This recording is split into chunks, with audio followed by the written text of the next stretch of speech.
धारणाएं जो है वो कैसे कैसे आगे बढ़ी है ना। कल क्वेश्चंस भी लिखने के लिए दिए थे, तो कितने लोगों ने प्रयास किया? बहुत लोगों ने प्रयास किया। अच्छा, जिन लोगों ने हाथ नहीं उठाया उन्होंने प्रयास नहीं किया। आवाज नहीं आ रही है, वॉल्यूम बढ़ा दी जाए थोड़ी सी, बढ़वा देते हैं। हाँ, अब देखो अब आ रही होगी। तो जितने लोगों ने हाथ खड़ा नहीं किया तो ये बताइए बस केवल कि उतने लोगों ने क्या प्रयास नहीं किया? तो क्यों प्रयास नहीं किया भैया आप लोगों ने? ये मेंस के पॉइंट ऑफ व्यू से बहुत जरूरी है आप लोगों के लिए, है ना। और समय सीमा के अंतर्गत आंसर राइटिंग करना ये अपने आप में एक चुनौती भरा काम होता है जिसे आप लोगों को करना ही पड़ेगा, है ना। आज करो, कल करो या परसों, है ना। अब जितना आप टाल सकते हो इसका मतलब आप अपने आप को लेट कर रहे हो उसमें। तो इसका बेटा ध्यान रखेंगे सारे लोग, और उन आंसर्स को लिखकर ऊपर कॉपी जमा कराएंगे और फिर कॉपी प्राप्त करेंगे, फिर पुनः लिखेंगे, फिर जमा कराएंगे। यही कार्य करेंगे, ठीक है। हाँ, ऑनलाइन वालों का बहुत बहुत स्वागत है। Good afternoon to all of you, सबको very good afternoon. Sir ji आए या नहीं? आ गए सर जी? चलो, गुड आफ्टरनून बच्चों, गुड आफ्टरनून। खुश रहो सब लोग। चलो तो शुरू करते हैं हम लोग। अच्छा बच्चों, हम लोगों ने कल एंट्री कर ली थी स्वरूप पर। स्वरूप यानी कि हम नेचर को समझ रहे हैं। किसको समझ रहे हैं? नेचर को समझ रहे हैं। तो अब नेचर से संबंधित चीजें जो है वो क्या है, इसे देखना पड़ेगा एक बार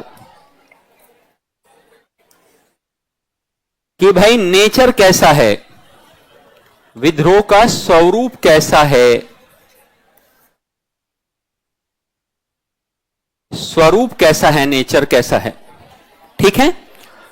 अब उसके संबंध में हमने बहुत सारी बातें की थी कल। जैसे टी.आर. होम्स का कथन बताया था हमने कि टी.आर. होम्स का कथन है सभ्यता और बर्बरता के बीच संघर्ष, और उसको हमने पूरा विश्लेषण कर लिया था। उसका कर लिया था कि नहीं?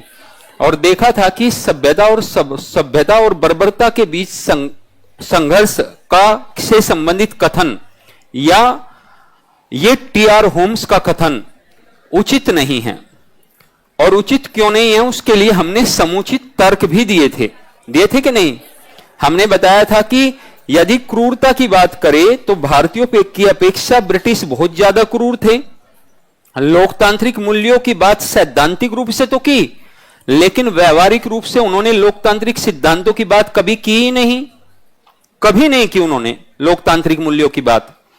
तो इसलिए ये अनिवार्य है, ये जरूरी है कि हम ये बता दें ब्रिटिशर्स को कि भाई आप यदि आपको अपने आप को सभ्य मान रहे हो तो ये उसी लिए है जैसे कि आप स्वयं की तारीफ कर रहे हो, और आप तो स्वतंत्र है अपनी तारीफ करने में, कुछ भी कहने के लिए। परंतु वास्तविकता ये है, और वास्तविकता हमने उन्हें बताई, यानी उसके लिए हमने समुचित तर्क दिए और हमने सिद्ध कर दिया कि सभ्यता और बर्बरता से संबंधित कथन उचित नहीं है। राष्ट्रवादी दृष्टिकोण ही नहीं, ध्यान देंगे यहां पर मेरे शब्दों पर, राष्ट्रवादी दृष्टिकोण ही नहीं बल्कि सार्वभौमिक दृष्टिकोण के हिसाब से भी ये सही नहीं है। सार्वभौमिक दृष्टिकोण में सारे दृष्टिकोण आगे कि नहीं, यानी यूनिवर्सल बात यही है कि भाई ब्रिटिश शासन का जो स्वरूप है वो तो घृणात्मक है भारत में, और शोषणात्मक उनका चरित्र है, तो ये तो माना ही नहीं जा सकता। लेकिन बच्चों एक क्वेश्चन हमारे सामने और है जो हमने आपको कई बार, हमने 2-3 बार आपको दिखाया, और वो क्वेश्चन है ये कि ये क्वेश्चन है, देखिए एक बार और आपको दिखाई देते हैं ताकि आप समझे। इस निष्कर्ष का निवारण कठिन है, इस निष्कर्ष का निवारण कठिन है कि 1857 का तथाकथित प्रथम राष्ट्रीय संग्राम ना तो प्रथम है, ना राष्ट्रीय, और ना ही स्वतंत्रता संग्राम ही। ये बीपीएससी का क्वेश्चन है और आज हमें इसकी विवेचना करनी है। और ये आरसी मजूमदार का कथन है मेरे प्यारे बच्चों। किसका कथन है? आरसी मजूमदार का कथन है। आरसी मजूमदार कहते हैं, यानी आरसी मजूमदार कहते हैं, देखो भाई सिपोय म्यूटिनी लग रही है। क्या लग रही है? Sepoy mutiny. सिपोय म्यूटिनी का मतलब है मेरे प्यारे बच्चों सिपाही विद्रोह। क्या मतलब है? सिपाही विद्रोह है इसका मतलब। ठीक है, तो सिपाही विद्रोह जैसा लग रहा है बस, केवल ना तो राष्ट्रीय है, ना प्रथम है, और ना ही स्वतंत्रता संग्राम है। और इसके लिए अब आरसी मजूमदार जैसे थिंकर्स बच्चों इस बात को क्या हवा में क्या देंगे? कभी नहीं कहेंगे वे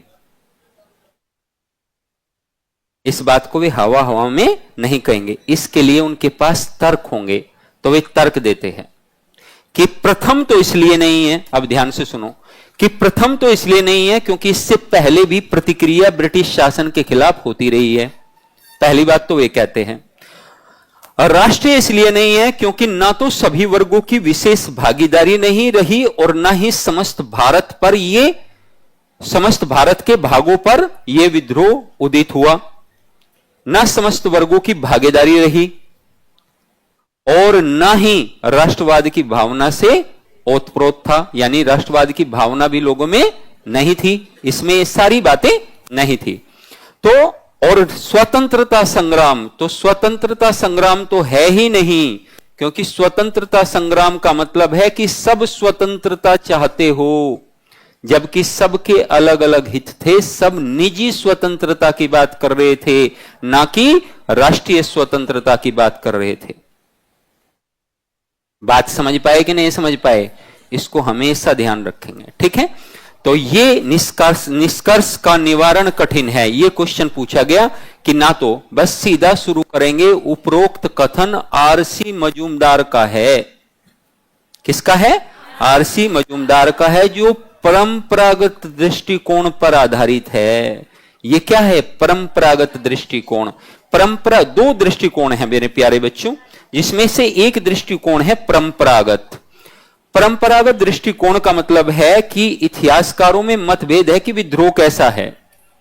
ठीक है बच्चों, इतिहासकारों में क्या है? मतभेद है कि वास्तव में विद्रोह कैसा है। यह परंपरागत दृष्टिकोण है। परंपरागत दृष्टिकोण यह भी कहता है जब तक कुछ बहुत ज्यादा रिसर्च आप इस पर नहीं करोगे, अनुसंधान आप इस पर बहुत ज्यादा नहीं करोगे, तो आप परंपरागत दृष्टिकोण यह कहेगा कि भाई सैन्य विद्रोह लग रहा है, क्योंकि राष्ट्रीय विद्रोह के तो तत्व भी नहीं है। ये परंपरागत। लेकिन आधुनिक इतिहासकार, आधुनिक स्कॉलर्स के द्वारा इस मत का बार बार खंडन किया गया है और कहा गया है यह मत सही प्रतीत नहीं होता। भले ही कुछ ही सही, लेकिन राष्ट्रीय तत्व मौजूद तो थे।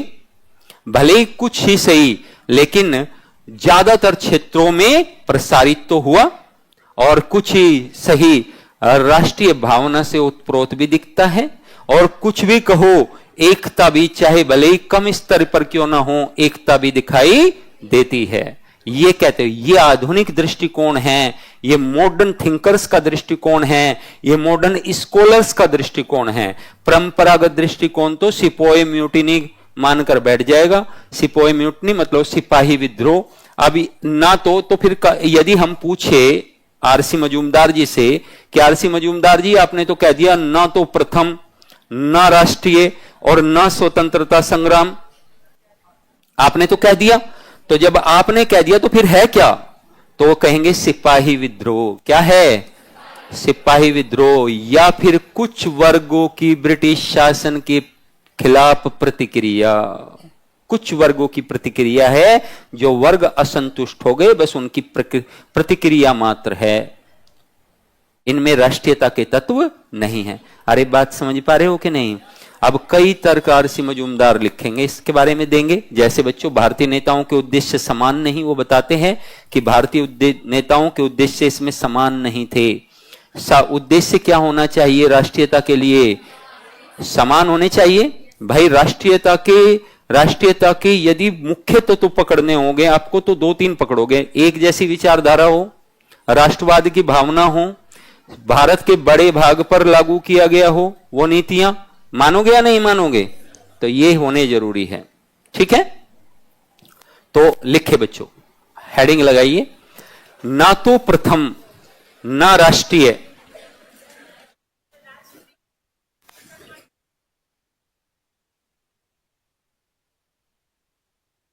जब यहां बात कर रहे हैं आरसी मजूमदार की, तो यहां पर हम तर्क दे रहे हैं कि कुछ राष्ट्रीय तत्व दिखाई दिए।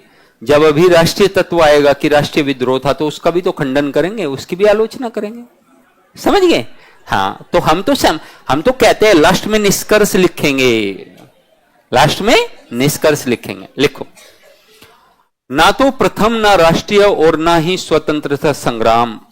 ठीक है, इसमें लिखो बेटा नीचे, उपरोक्त कथन उपरोक्त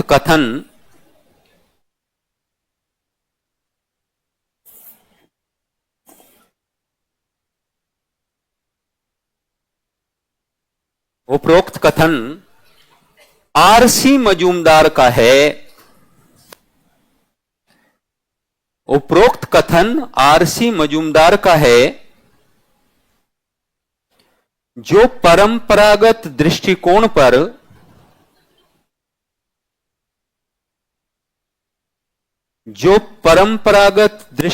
पर आधारित है, जो परंपरागत दृष्टिकोण पर आधारित है। आरसी मजूमदार कहते हैं कि 1857 का विद्रोह, आरसी मजूमदार कहते हैं कि 1857 का विद्रोह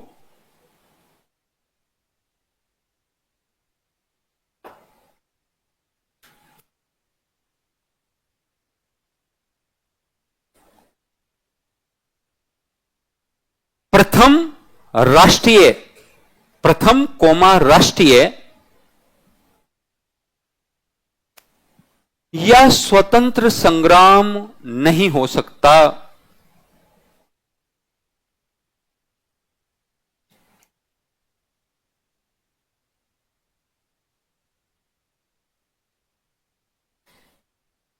और इसके पक्ष में वह कुछ तर्क देते हैं, और इसके पक्ष में वह कुछ तर्क देते हैं, इसके पक्ष में वह कुछ तर्क देते हैं। नंबर 1 पहला तर्क बच्चों, नंबर 1 पहला तर्क, 1857 की क्रांति में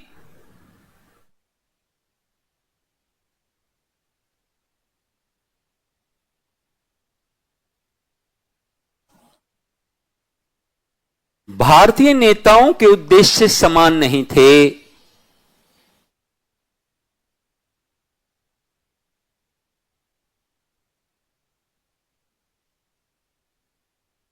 भारतीय नेताओं के उद्देश्य समान नहीं थे, अर्थात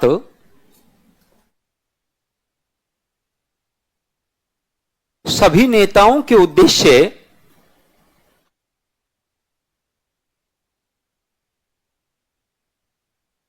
निजी लाभ, अर्थात सभी नेताओं के उद्देश्य निजी लाभ पर आधारित थे, निजी लाभ पर आधारित थे। किस पर आधारित थे? निजी लाभ पर आधारित थे। तो ये तो तर्क दिया उन्होंने कि उद्देश्य समान नहीं है, निजी लाभ पर आधारित है। झांसी की रानी लक्ष्मीबाई, इस बारे में कहने में कोई संकोच नहीं होना चाहिए। इस बात को कहने में कोई संकोच नहीं होना चाहिए कि रानी लक्ष्मीबाई भी राष्ट्रीय भावना से थोड़े ना बच्चों वह जुड़ी हुई थी, बल्कि वह भी क्षेत्रीय भावना की बात कर रही थी। किसकी बात कर रही थी? क्षेत्रीय भावना की बात कर रही थी। ठीक है, तो अधिकतर अच्छा दूसरा लिखिए नंबर 2। क्या हुआ? अरे क्या हुआ आप लोग? ये लोग बैठते क्यों हैं भाई आकर के? हाँ,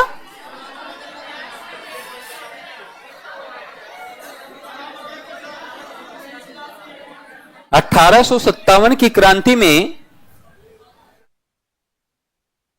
अगला पॉइंट नंबर 2,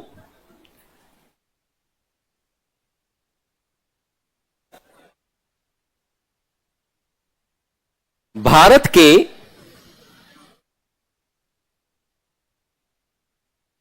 कुछ वर्ग ही असंतुष्ट थे। भारत के कुछ वर्ग ही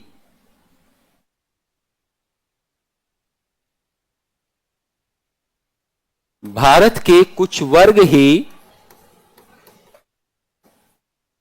असंतुष्ट थे।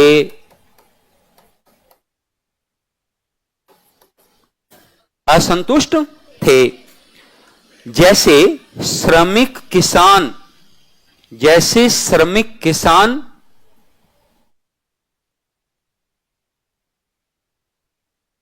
सैनिक और कुछ हद तक जमींदार।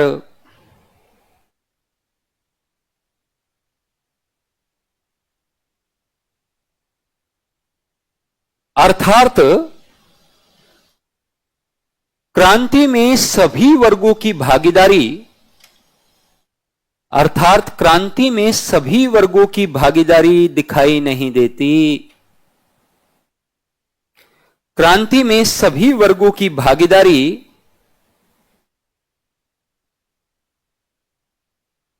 दिखाई नहीं देती। सभी वर्गों की भागीदारी दिखाई नहीं देती।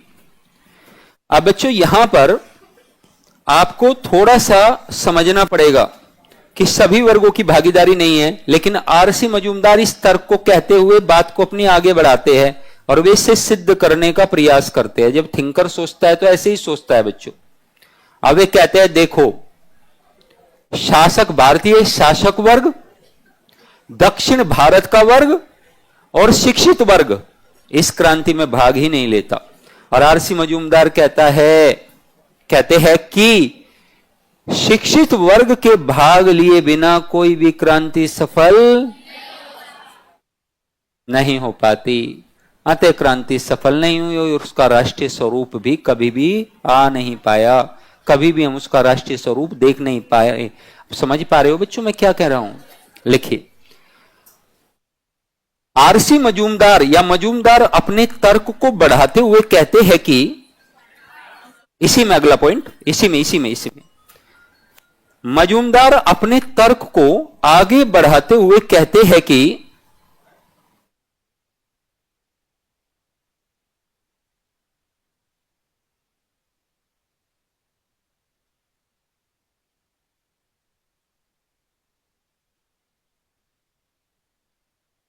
अपने तर्क को आगे बढ़ाते हुए कहते हैं कि भारत के शिक्षित वर्ग,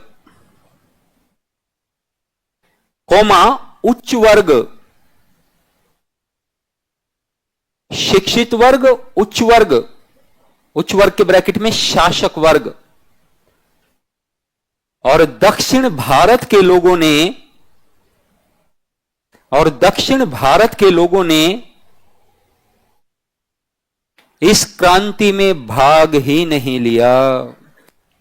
और दक्षिण भारत के लोगों ने इस क्रांति में भाग ही नहीं लिया।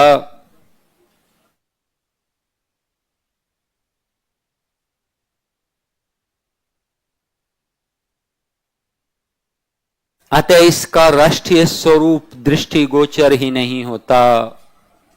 अतः इसका राष्ट्रीय स्वरूप दृष्टिगोचर ही नहीं होता। राष्ट्रीय स्वरूप दृष्टिगोचर ही नहीं होता।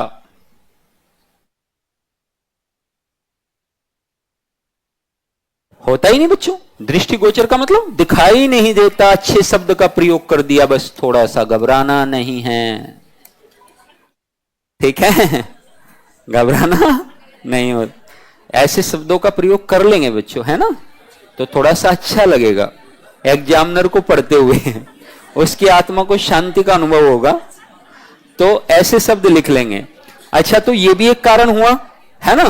तो देखो भाई, अच्छा एक बात तो कहोगे आप, आरसी मजूमदार यूं ही अपनी बात नहीं कह रहे हैं, तर्कों के माध्यम से बता रहे हैं। देखो राष्ट्रीय क्यों नहीं है, इसलिए नहीं है, बात में तो उनकी दम है ना।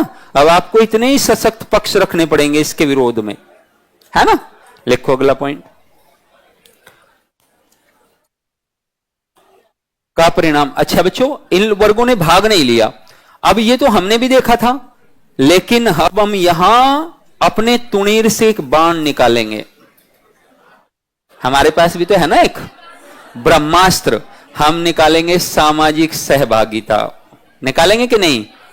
और हम कहेंगे देखो, सामाजिक सहभागिता व्यापक स्तर पर दिखाई देती है, माना कि सभी वर्गों ने भाग नहीं लिया, लेकिन अधिकतर वर्गों ने भाग लिया, तो हम ये कहेंगे। तीसरा तर्क लिखो, मजूमदार के अनुसार, तीसरा पॉइंट। हाँ बेटा दिखाओ दिखाओ, ऑनलाइन करे सर, ऑनलाइन वालों को देख लीजिए, दिखाओ बेटा दिखाओ। क्लास नहीं चल रहा है, अच्छा अशोक जी चेक कीजिए एक बार, क्लास नहीं चल रहा है क्या, क्लास रुक गई है, ऐसा तो नहीं होना चाहिए बेटा, चल रहा है, हाँ चल रहा है बिल्कुल एकदम। और टीम इतनी सशक्त है बच्चों हमारी कि कि आपकी प्रॉब्लम से पहले जहां भाप लेते हैं हम लोग कि क्या प्रॉब्लम है, ये है कि नहीं है, हाँ तो इसलिए लिखो अगला पॉइंट। मजूमदार के अनुसार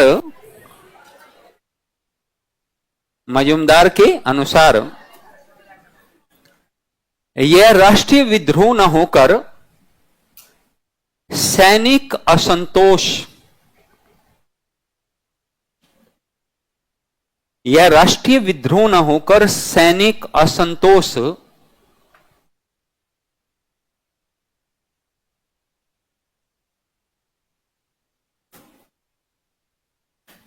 ज्यादा दिखाई देता है, सैनिक असंतोष ज्यादा दिखाई देता है,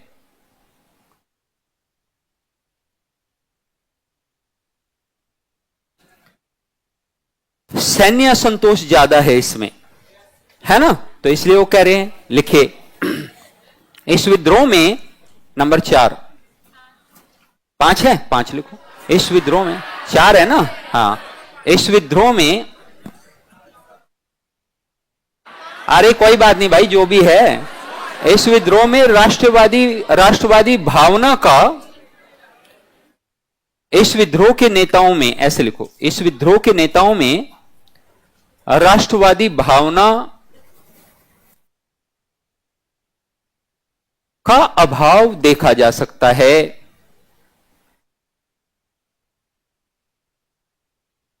राष्ट्रवादी भावना का अभाव देखा जा सकता है,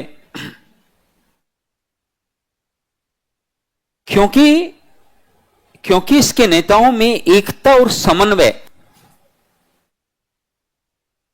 क्योंकि इसके नेताओं में एकता और समन्वय,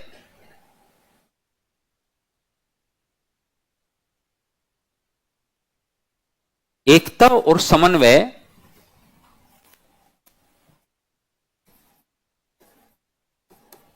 एकता और समन्वय नहीं दिखाई देते, एकता और समन्वय नहीं दिखाई देते। ठीक है बच्चों, बात समझ पा रहे हो कि नहीं समझ पा रहे हो, तो ये चीज हमें ध्यान रखनी है पूरे तरीके से, ठीक है।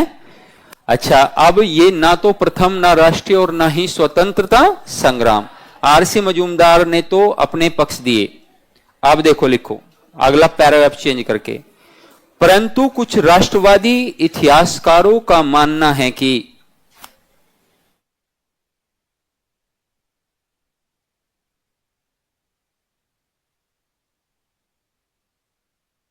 परंतु कुछ राष्ट्रवादी इतिहासकारों का मानना है कि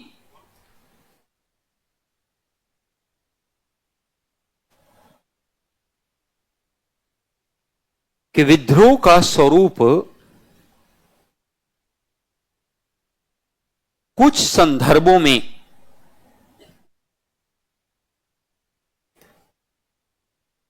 राष्ट्रीय भी था,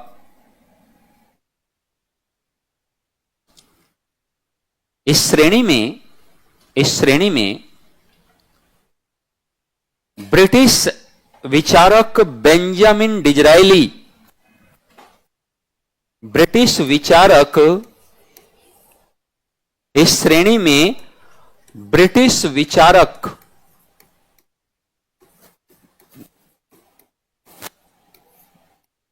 बेंजामिन डिजरायली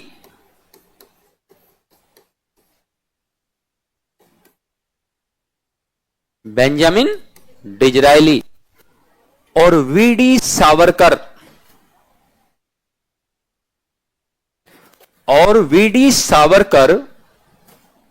विनायक दामोदर सावरकर नाम सुना है बच्चों, अभिनव भारत समाज, वीडी सावरकर जैसे इतिहासकार आते हैं, वीडी सावरकर जैसे विचारक या इतिहासकार आते हैं, जैसे विचारक आते हैं, वीडी सावरकर जैसे विचारक। वीडी सावरकर तो राष्ट्रीय बताते हैं ना बच्चों, फर्स्ट वो तो कहते ही है, उनकी तो किताब ही है। कौन सी किताब है उनकी? हाँ, उनकी तो किताब ही है कि भाई ये फर्स्ट नेशनल रिवोल्ट है, पहला स्वतंत्रता संग्राम है ये, वो तो कहते ही है। तो बेंजामिन डिजरायली ये कहते हैं। अच्छा बच्चों, आरसी मजूमदार की यदि बात करें तो वो 2 किताबें भी लिखते हैं। आरसी मजूमदार 2 किताबें लिखते हैं। एक किताब है उनकी सिपोय म्यूटिनी, यानी सिपाही विद्रोह, सिपोय म्यूटिनी यानी सिपाही विद्रोह, उनकी एक बहुत सबसे फेमस किताब तो उनकी यही है। तो इससे उनकी विचारधारा का भी पता चल जाता है कि नहीं, कि भाई विचारधारा उनकी कैसी रही। ठीक है, इसमें वो विश्लेषण करके बताते हैं। अब ये ब्रिटिश विचारक क्या बच्चों कोई तर्क देंगे, कुछ तर्क देंगे। तो लिखिए, इन विचारकों ने मजूमदार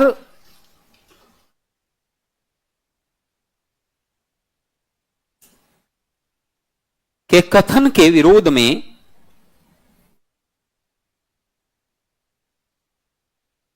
इन इतिहासकारों या इन विचारकों ने मजूमदार के कथन के विरोध में कुछ तर्क प्रस्तुत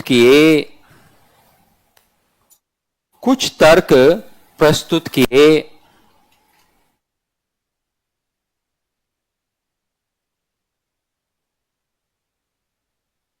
हाइफन दे के नंबर 1,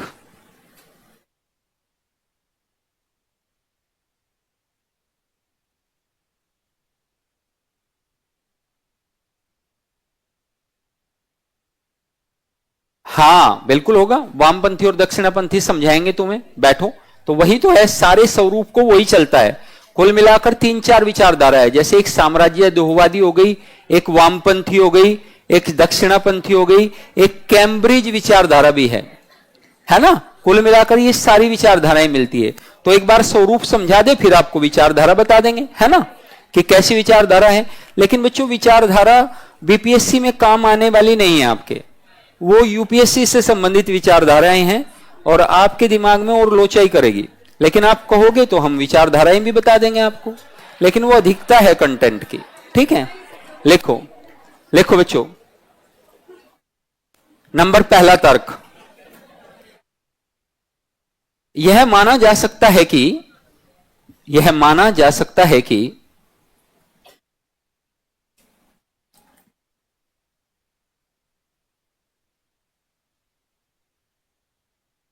1857 की क्रांति में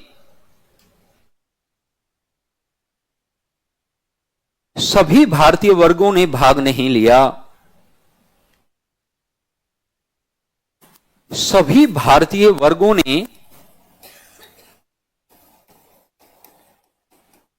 ने भाग नहीं लिया, परंतु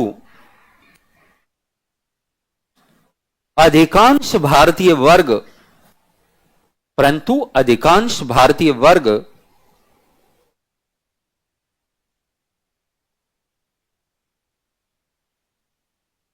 ब्रिटिश शासन या ब्रिटिश सत्ता के खिलाफ थे। ब्रिटिश सत्ता के खिलाफ थे या ब्रिटिश सत्ता के विरुद्ध थे। ब्रिटिश सत्ता के विरुद्ध थे, तो आप यह भी मान सकते हैं कि ब्रिटिश सत्ता के विरुद्ध थे। तो यहां पर इस बात को ध्यान रखना, इसे भूलना नहीं है। अब यहां पर नीचे एक पॉइंट नोट करके आप सारा बता दोगे। लिखिए, यहां हम सामाजिक सहभागिता के सिद्धांत को, यहां हम सामाजिक सहभागिता के सिद्धांत को रेखांकित कर सकते हैं। रेखांकित कर सकते हैं। रेखांकित कर सकते हैं, जिसका मूल भाव था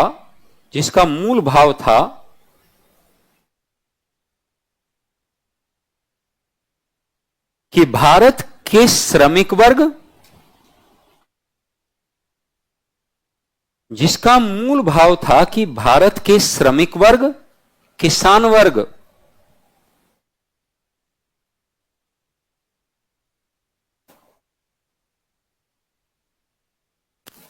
सैन्य वर्ग और जमींदार वर्ग असंतुष्ट थे। किसान वर्ग असंतुष्ट थे, जमींदार वर्ग असंतुष्ट थे।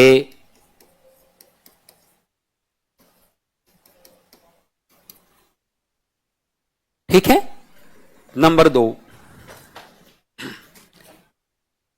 इस विद्रोह का स्वरूप क्षेत्रीय नहीं था।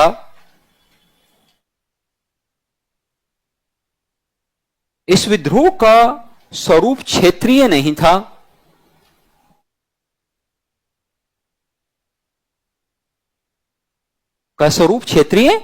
था, क्योंकि यह भारत के पंजाब मद्रास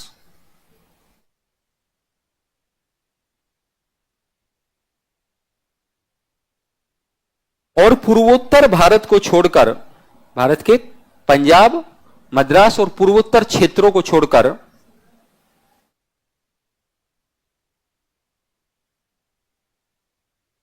संपूर्ण भारत में विस्तारित हुआ। संपूर्ण भारत में विस्तारित हुआ, तो क्षेत्रीय स्वरूप भी नहीं था जी। यह बात भी आरसी मजूमदार की तर्क संगत नहीं है कि सिर्फ क्षेत्रीय था। कुछ क्षेत्रों को छोड़ दो तो सब जगह था, है कि नहीं? तो यह भी एक जोरदार तर्क हो सकता है। अच्छा, एक बात, एक और विशेष एक जोरदार तर्क हो सकता है बच्चों, कि भारत में 1857 की क्रांति से पहले की बात यदि आप करेंगे तो आप एक बात को मुख्य रूप से देखोगे कि सभी विद्रोह क्षेत्रीय है, लगभग सभी विद्रोह क्षेत्रीय है। असम में फैला था। पूर्वोत्तर कहां, हमने जो 7 सिस्टर्स है वहां कहां देखा गया? और असम का एक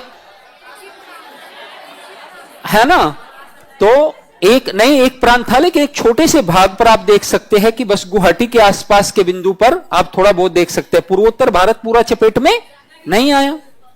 ठीक है, पंजाब चपेट में नहीं आया, मद्रास बिल्कुल भी चपेट में नहीं था। हां, मध्य भारत और उत्तर भारत में आप देख सकते हैं विद्रोह की स्थिति थी या नहीं थी? तो ये थी। अच्छा, तीसरी बात यह आएगी बच्चों कि, तो हमने एक तो ये बता दिया कि सभी वर्गों की, एक से ज्यादा वर्गों की भागीदारी थी, है ना। दूसरा हमने बता दिया कि क्षेत्र क्या था, व्यापक था, यानी एक से ज्यादा क्षेत्रों पर था, विद्रोह की स्थिति फैली हुई थी, और एक कॉमन उद्देश्य था बच्चों, इनका एक कॉमन उद्देश्य था, और वो था ब्रिटिश शासन को उखाड़ फेंकना।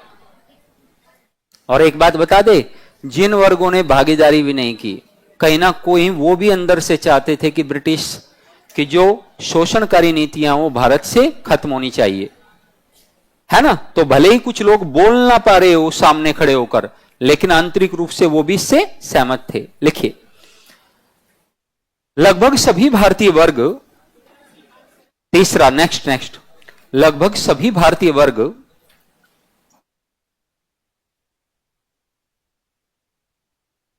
सभी भारतीय वर्गों का एक समान उद्देश्य,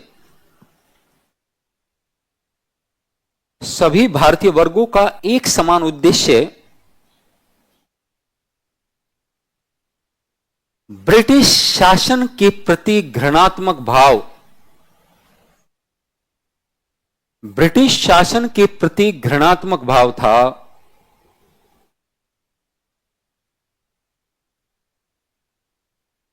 अर्थात वे भारत से ब्रिटिश शासन को, अर्थात वे भारत से ब्रिटिश शासन को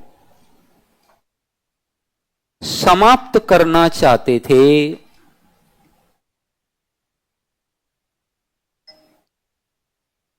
अर्थात वे भारत से ब्रिटिश शासन को समाप्त करना चाहते थे। सबका एक ही पक्ष था कि समाप्त करेंगे भाई हम तो क्षेत्र को ले लो तो व्यापक है, भागीदारी को ले लो व्यापक है, और बच्चों एक समान उद्देश्य है। और अब लास्ट पॉइंट लिखो,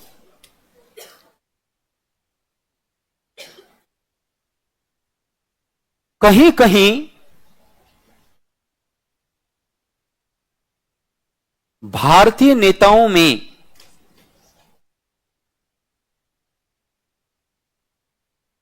कुछ एकता और समन्वय भी, कुछ एकता और समन्वय भी दिखाई देता है, कुछ एकता और समन्वय भी दिखाई देता है। तो बच्चों एकता और समन्वय भी है।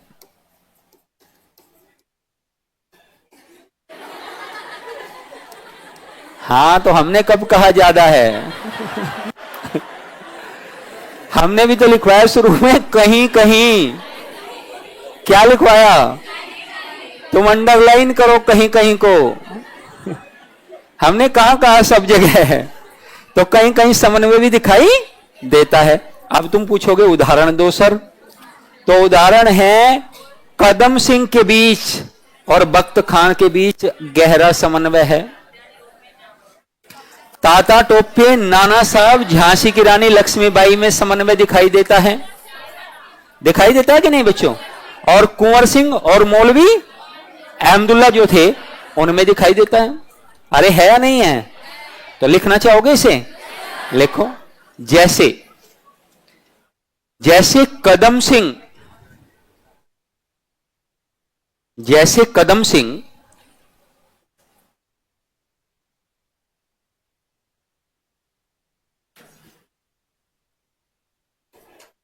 जैसे कदम सिंह और बख्त खान, बख्त खान दिल्ली का कमांडर, में समन्वय, कोमा तात्या टोपे नाना साहेब, तात्या टोपे नाना साहेब और रानी लक्ष्मीबाई में समन्वय इत्यादि। तात्या टोपे नाना साहेब और रानी लक्ष्मीबाई में समन्वय इत्यादि। यस और नो? तो नीचे करके लिखो, निष्कर्षतः कहा जा सकता है कि, निष्कर्षतः पैराग्राफ चेंज करके, निष्कर्षतः कहा जा सकता है कि आरसी मजूमदार का कथन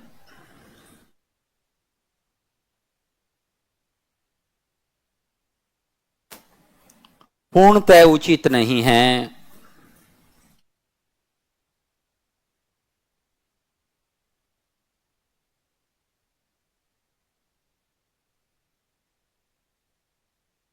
(1857) की क्रांति में व्यापकता, राष्ट्रीयता, इसी में कंटिन्यू करेंगे। 1857 की क्रांति में राष्ट्रीयता, व्यापकता, राष्ट्रीयता, व्यापकता और कहीं कहीं एक रूपता दिखाई देती है।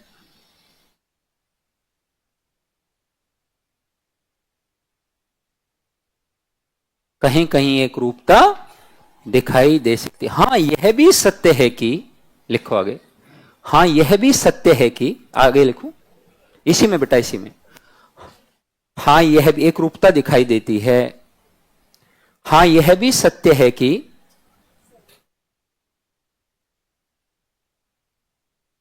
यह पूर्णतः सैनिक विद्रोह भी नहीं था। यह पूर्णतः सैनिक विद्रोह भी नहीं था। सॉरी, सैनिक की जगह काट के राष्ट्रीय लिखो बच्चों। सॉरी, यह पूर्णतः राष्ट्रीय विद्रोह भी नहीं था। यह है बच्चों सही निष्कर्ष। अब आप मेरे से पूछते हो कि निष्कर्ष कैसे लिखो, तो ऐसे लिखो। सबसे पहले आपने क्या बताया कि हमने सबसे पहले ये कह दिया कि आरसी मजूमदार के कथन से सहमत नहीं हुआ जा सकता। सहमत नहीं हुआ जा सकता क्यों? तो तर्क दे दिया कि राष्ट्रीयता, एक रूपता, समन्वय कहीं कहीं दिखाई हमें देता ही है। हां ये भी सच है। फिर हमने ये भी लिख दिया कि पूर्णतः राष्ट्रीयता भी नहीं है। क्लियर हुआ? ऐसे इस प्रकार के प्रश्नों को डील करोगे। डायलेमा वाले कथन है बच्चों, एक राय नहीं बना सकते इसमें। एक राय बना सकते हो कभी? कभी नहीं बना सकते एक राय इसमें। हेडिंग लिखो अगला। ये हो गया एक क्वेश्चन आपका जो बीपीएससी में पूछा भी गया है। नहीं, यहां पे आप इसको छोटा कर लेना। छोटा लिख लोगे? हां तो छोटा लिख लेना आप इसको, ठीक है। लिखो नेक्स्ट पॉइंट।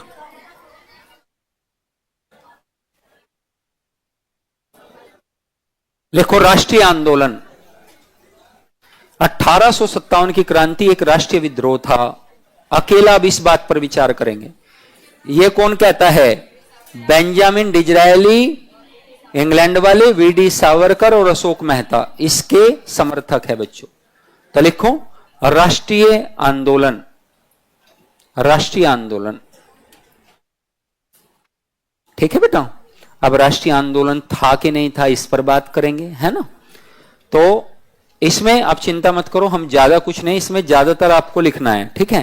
बस हम थोड़ी सी रूपरेखा बता देते हैं आपको, ठीक है, कैसे लिखना है, क्योंकि वही बातें ज्यादातर लिखनी पड़ेगी। बस लिखिए उपरोक्त कथन के समर्थक, उपरोक्त कथन के समर्थक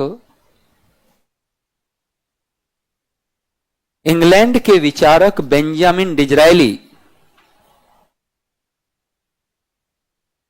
इंग्लैंड के विचारक बेंजामिन डिज़रायली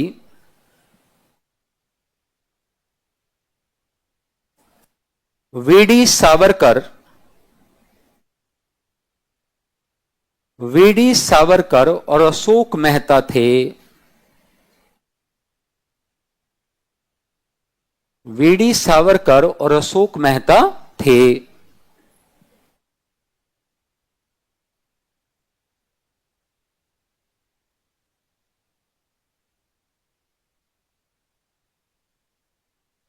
ठीक है बच्चों। तो सबसे पहले तो हमने बता दिया इसके समर्थक कौन है, ठीक है। और बच्चों अब आपको क्या बताओगे क्यों राष्ट्रीय आंदोलन था। तो इनके अनुसार ये बात है, ये कहना चाहते हैं बच्चों कि विद्रोह का मुख्य उद्देश्य देखो क्या है, भारतीय सत्ता की पुनः स्थापना। विद्रोह का मुख्य उद्देश्य यह भारतीय सत्ता की पुनः स्थापना। अब लेकिन अशोक मेहता, वीडी सावरकर एक बात कहना भूल गए कि भारतीय सत्ता की पुनः स्थापना तो बात सही है, लेकिन राष्ट्रीय सत्ता की स्थापना की बात नहीं है। तो जो आपने राष्ट्रीय शब्द लगाया है उसका तो उल्लंघन हो गया, उसमें तो विरोधाभास हो गया। क्योंकि देखो, भारतीय सत्ता की स्थापना, ये बात सही है कि सारे लोग ब्रिटिश शासन के खिलाफ थे, ये बात मानी जा सकती है, लेकिन इसको कैसे मानोगे कि राष्ट्रीय सत्ता स्थापित करना चाहते थे? क्योंकि वो तो चाहते ही नहीं थे। वो तो अपने अपने क्षेत्रों से संबंधित थे और अपने अपने क्षेत्रों में विशेष करना चाहते थे। यस और नो, ये स्थिति थी। विद्रोह का क्षेत्र क्या है? व्यापक और बड़े स्तर पर भागीदारी है। यही तो चीजें लिखवाई अभी। बड़े स्तर पर क्या है? भागीदारी है। लेकिन बच्चों, इसके विरोध में यदि तर्क देना हो तो संपूर्ण भारत में नहीं फैला। आरसी मजूमदार वाले तर्क निकाल के दे दो। आरसी मजूमदार इसके विरोध में ही तो बोलेगा, वही खेल करोगे। संपूर्ण भारत में नहीं फैला, सभी वर्गों ने भाग नहीं लिया, नेता अपने अपने हित साधना चाहते थे, राष्ट्रीय योजना की कमी थी और एकता की कमी थी और विद्रोह का क्षेत्रीय विस्तार अधिक था। ये 4-5 पॉइंट डाल दो, है ना बच्चों। और निष्कर्ष, एकता में बंधकर ही बच्चों राष्ट्र निर्माण संभव है। एकता में बंधकर ही राष्ट्र निर्माण संभव है।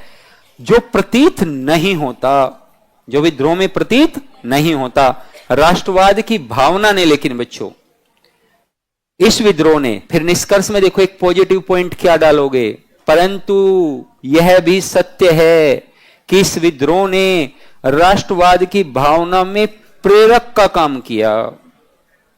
यस और नो? इसे लिख लोगे, खुद लिख लोगे? नहीं सर? Yes sir? कितने लोग यस सर? कितने लोग नो सर? ये तो डिलेमा हो गया। बेटा इसको खुद से लिखना है, लिख लोगे? हाँ, तो हमने पॉइंट पॉइंट लिखवा दें, बस पॉइंट लिखवा दें, उसको विस्तार आप दे लेना, ठीक है? लिखिए,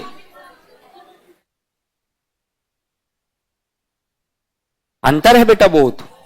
भारतीय सत्ता का, देखो बेटा यहां समझो, भारतीय सत्ता का मतलब है बेटा कि भारतीयों की सत्ता हो, भारतीयों की सत्ता हो। उसने क्षेत्रीय राष्ट्रीय कहा ही नहीं, अलग अलग क्षेत्र में थी भारतीयों की। तो कितने सारे देखो, 500 कितनी 62 रियासतें, 52 रियासतें, है ना। हालांकि इस बात में विवाद है बहुत, कितनी रियासतें थी, ठीक है। अब यहां पर ये देखो, सब रियासतें हैं अलग अलग, इतनी सारी, सब अपने अपने स्वार्थ चाहते हैं। यहां पर आप कुंवर सिंह को भी भिन्न मत समझना, वे भी अपनी जमींदारी के लिए लड़ रहे थे।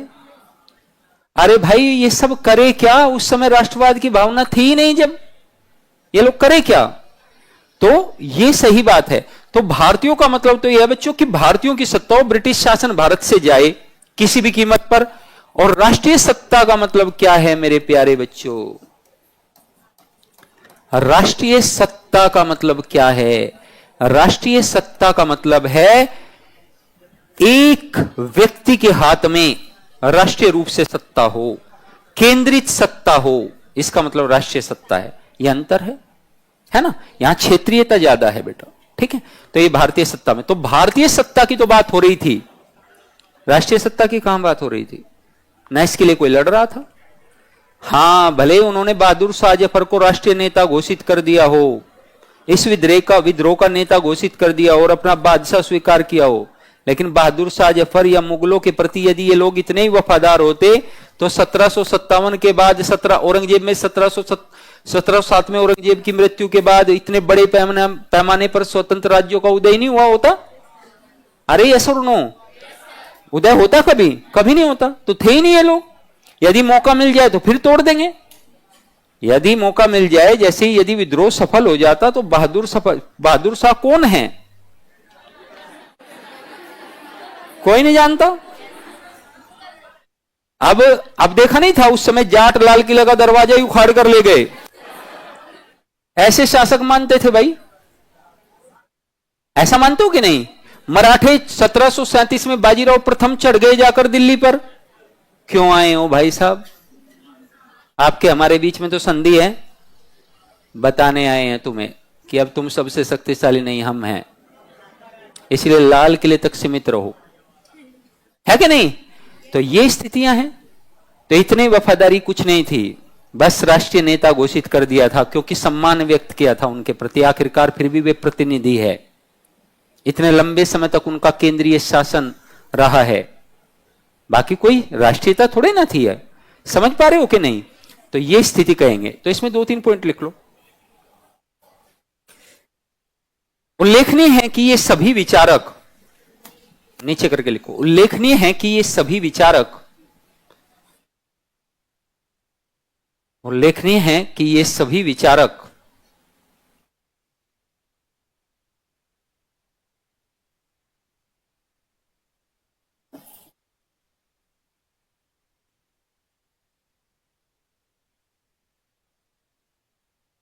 ये सभी विचारक आधुनिक दृष्टिकोण से संबंधित है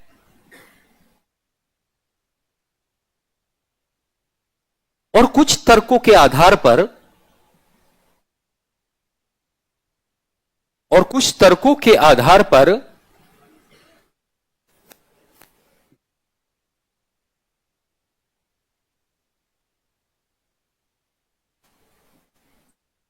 इसका समर्थन करते दिखाई देते हैं, इसका समर्थन करते दिखाई देते हैं। इसका किसका? राष्ट्रीय आंदोलन है, इस बात का समर्थन करते दिखाई देते हैं। जैसे हाइफन दे के नंबर 1,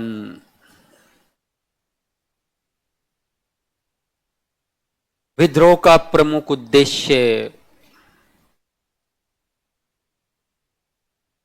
विद्रोह का प्रमुख उद्देश्य, हाइफन देंगे बेटा, उसमें लिखेंगे भारतीय सत्ता की पुनः स्थापना,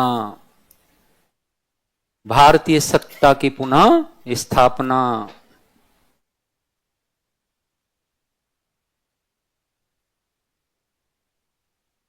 नंबर 2, विद्रोह का क्षेत्र, विद्रोह का क्षेत्र अति व्यापक।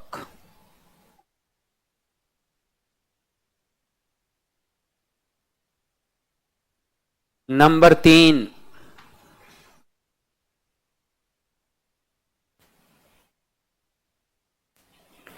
बड़े स्तर पर भागीदारी, व्यापक स्तर पर सामाजिक भागीदारी, भागीदारी को सामाजिक भागीदारी लिखना। इनको डिटेल कर दोगे? कर दोगे? बिल्कुल लिखो। परंतु परंतु परंपरागत दृष्टिकोण वाले इतिहासकार, परंतु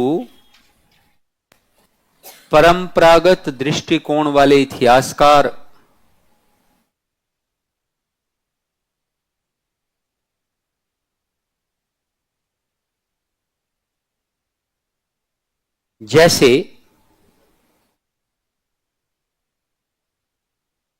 जैसे मजूमदार,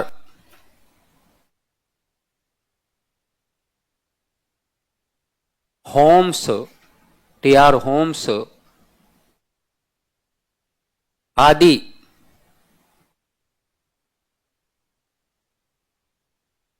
इसके विरोध में तर्क प्रस्तुत करते हैं, विरोध में तर्क प्रस्तुत करते हैं। हाइफन दे के नंबर 1,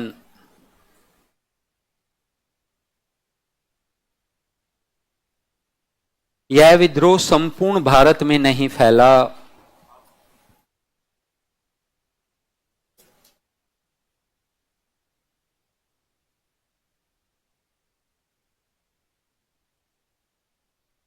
यह विद्रोह संपूर्ण भारत में नहीं फैला,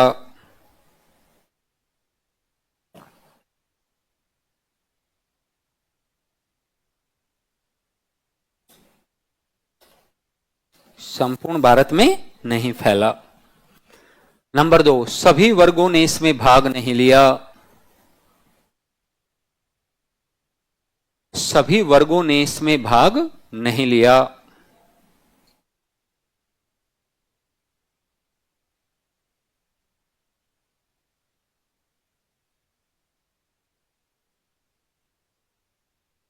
नेता अपने अपने हित साधना चाहते थे।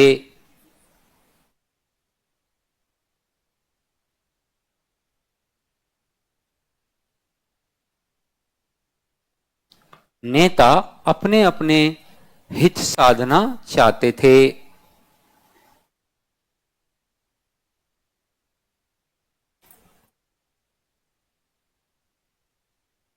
नंबर 4, राष्ट्रीय योजना की कमी।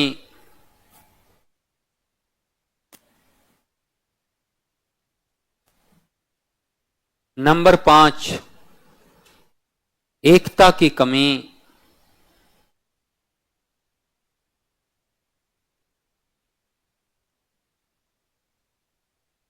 नंबर 6, विद्रोह का क्षेत्रीय विस्तार अधिक।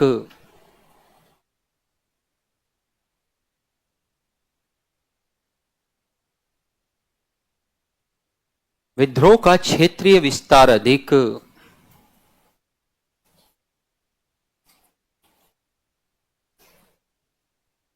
ठीक है बच्चों, निष्कर्ष लिखवा देते हैं, एक बार लिखो निष्कर्ष नीचे। निष्कर्ष लिखेंगे।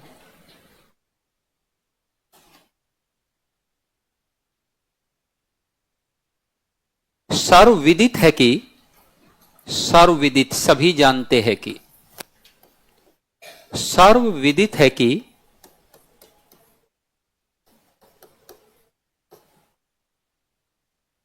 एकता में बंधकर ही, सर्वविदित है कि एकता में बंधकर ही एक राष्ट्र का निर्माण संभव है।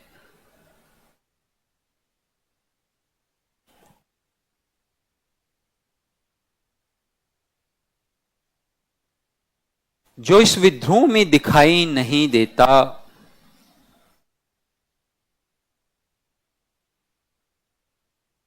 जो इस विद्रोह में दिखाई नहीं देता।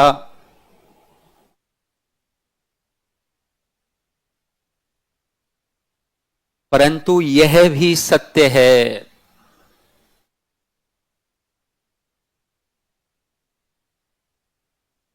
परंतु यह भी सत्य है कि 1857 की क्रांति ने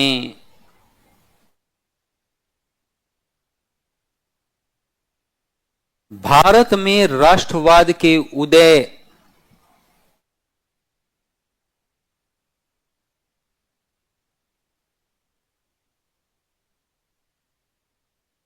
में प्रेरक की भूमिका निभाई, प्रेरणा का काम किया मेरे प्यारे बच्चों। क्यों? क्योंकि इससे यह पता तो चल गया कि एकता से नहीं लड़े, एकता से नहीं लड़े। और एक बात सबके मन में यह भी आ गई मेरे प्यारे बच्चों, ध्यान से सुनना, एक बात सबके मन में यह भी आ गई कि भाई एकता से तो लड़ेंगे तो शायद चीजें प्राप्त हो जाए, साथ में सभी वर्गों की भागीदारी भी जरूरी है, एकता जरूरी है, समन्वय जरूरी है। और जबकि हम लोग क्यों कैसे लड़ रहे थे? हम लोग अपने अपने निजी स्वार्थ के लिए लड़ रहे थे।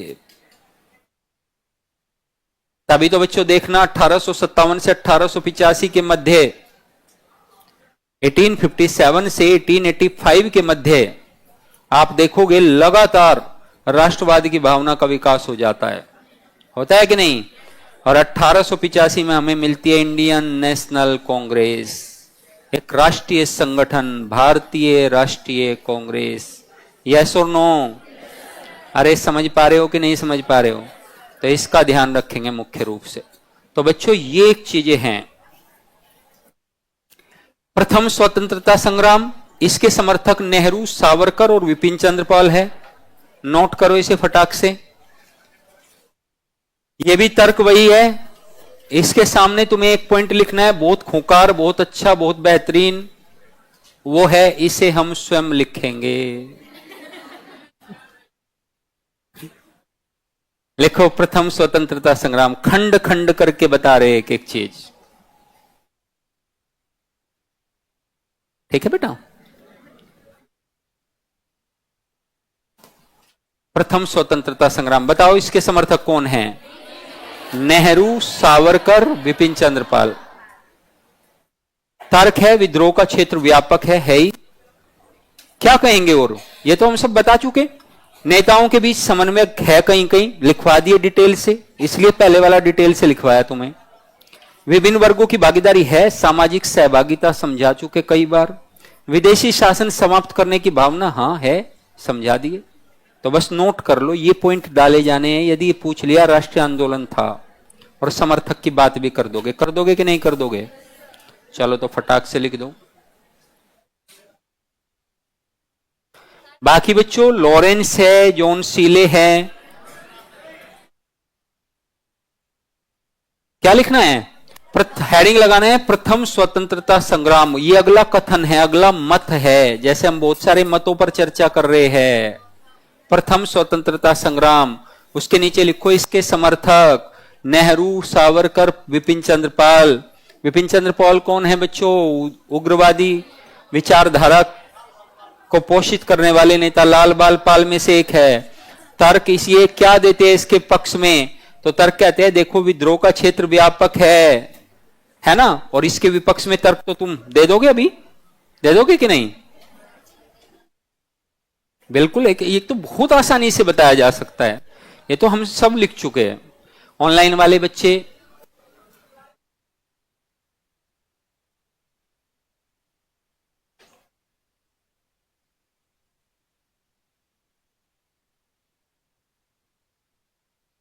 क्लास बेटा अविनाश चल रही है, अवनीश। अच्छा, बिल्कुल बिल्कुल। जिसको भी प्रॉब्लम हो रहा है उसको पर्सनल कॉल हो रही है केजीएस टीम की तरफ से, तो परेशान ना हो बेटा। और कई बार अपने अपने भी फोन को आप लोग चेक कर लिया कीजिए, समय पर रिफ्रेश कर लिया कीजिए, है ना। कभी कभी अनइंस्टॉल करके इंस्टॉल कर लो ऐप को, तो फिर से बिल्कुल अपडेटिंग जो वर्जन है वो सामने आ जाता है, अपडेटेड वर्जन जो है आपका। तो इसलिए ये चीजें की जा सकती है। हाँ बेटा। अच्छा, राष्ट्रीय, हाँ वो तो आपने कल कहा था, अभी समझा देते हैं, ठीक है। हाँ, जातीय श्रेष्ठता और जातीय भेदभाव इन्होंने कल पूछा था, आपको एक बार बता देते हैं। एक लास्ट और लिख लो, फिर इस पर विचार करेंगे। राष्ट्रीय संघर्ष, इसे राष्ट्रीय संघर्ष कहते हैं।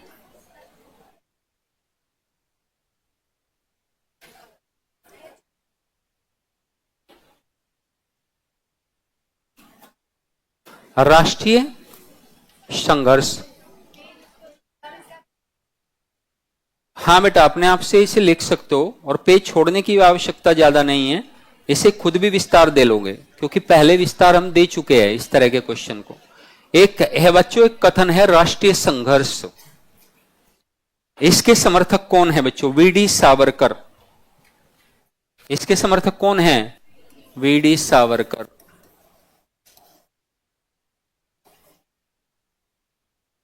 वीडी सावरकर।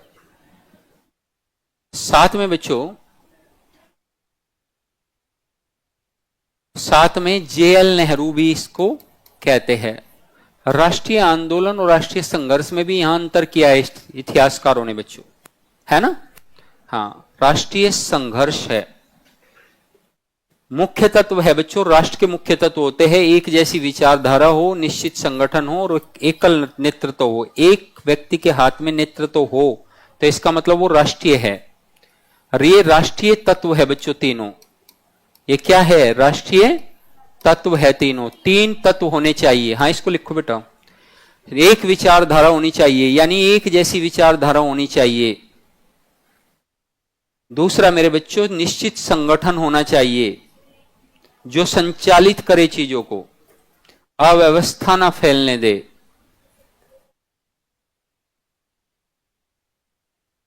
और तीसरा, एकल नेतृत्व।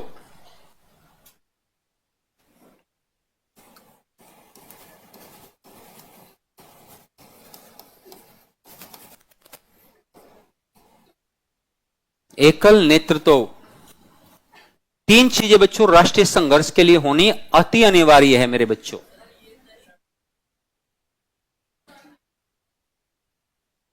ये तत्व मौजूद नहीं थे। नीचे क्या लिखा है? नीचे लिखा है कि पंजाब बंबई, ये विरोध में लिखा हुआ है कि पंजाब बंबई कलकत्ता दक्षिण भारत अछूते रहता है। यह एक प्रथम स्वतंत्रता संग्राम नहीं परंतु भारत का ब्रिटिश शासन के विरुद्ध सबसे बड़ा विद्रोह, इसे अवश्य कहा जाएगा। ये सभी तत्व मौजूद नहीं थे। हाँ, तो उपरोक्त तत्व मौजूद नहीं थे। देखो एरो का साइन देके लिखा हुआ है ना, ये तीनों तत्व राष्ट्रीय आंदोलन में कहां मौजूद थे? एक विचारधारा थी सबकी? नहीं थी। निश्चित संगठन था कोई जहां से संचालित हो रहा हो? अरे कोई निश्चित संगठन था? एकल नेतृत्व था बच्चों, एक व्यक्ति के हाथ में नेतृत्व वो सारा था? यदि ऐसा होता तो कमाल ही हो जाता। था ही नहीं। और ये सभी तत्व मौजूद थे ही नहीं, तो इसका मतलब राष्ट्रीय तो बिल्कुल नहीं है, बिल्कुल नहीं है, क्योंकि तीन तत्व होने बहुत जरूरी है राष्ट्रीय के लिए। एक विचारधारा,